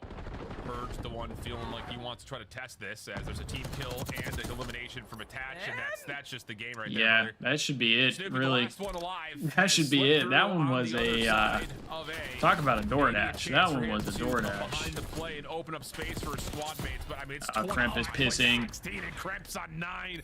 He's pissing. Across the map. GG. Yep. How about a quick Sunday for you, friends? GG, go next. He gets the next two. Watch him. Watch him. Yeah. Send him home. Yeah. We need to have an option, Alan, for like white flags in series because some of these teams definitely could have used it today because Cloud9. That was a spanking. A dominant 3-0. Oh, Sid. Talk that talk because you've been able to walk that walk as of recent, man.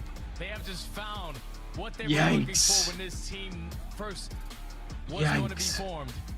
And now they're just completely running away with it, man. C9, what a series. I mean, Jay, we're at a point here, and I think after this weekend, what a spanking with the results that we've had across the rest of the matches. I mean, that's gonna do it for matches today, chat. They went by really quick. I know didn't get to see too much of me this weekend since the Thieves only played once. But like I said, we will be live again for the minor tournament next weekend. We'll have to see how everything kind of like lays out. But I think I'm gonna try and stream like all the matches for the minor tournament, and then be on the lookout for like a highlight and recap video coming this week. Ideally, I'll have it out by probably Tuesday, and then hopefully Monday is like the early access for all the members that we have as of right now. Isabel, that means you and Hoodie. So we will try and get that done as soon as possible, and then yeah, we just got matches next week. We're going to dinner early. Let's eat, everybody. You'd kill for an LAT chair. Those Cloud9 ones look nice. I would kill for an LAT chair. The closest thing I got is just my red chair, but I've gotten to the point where this is really uncomfortable, so I need to get a new chair or something down the line. W Watch Party, thank you, Isabel. W member right there. That's a W member. We love it. I hope you guys have a good rest of your day. It was really fun getting to watch some COD, even though it was really quick. But I'll see you guys again live on either Friday or Saturday. I don't know which day the Thieves will end up playing. Probably Saturday, since they have a bye. But either way, I'll see you guys. Hope you have a good rest of your day. Peace out. Truly an insane flex, but yeah, I mean, this is like taking a shotgun to the face, dude. They just got blown back. There was nothing Boston could do in this series. Probably the most lopsided series we've seen throughout this entire stage so far. Like, C9 really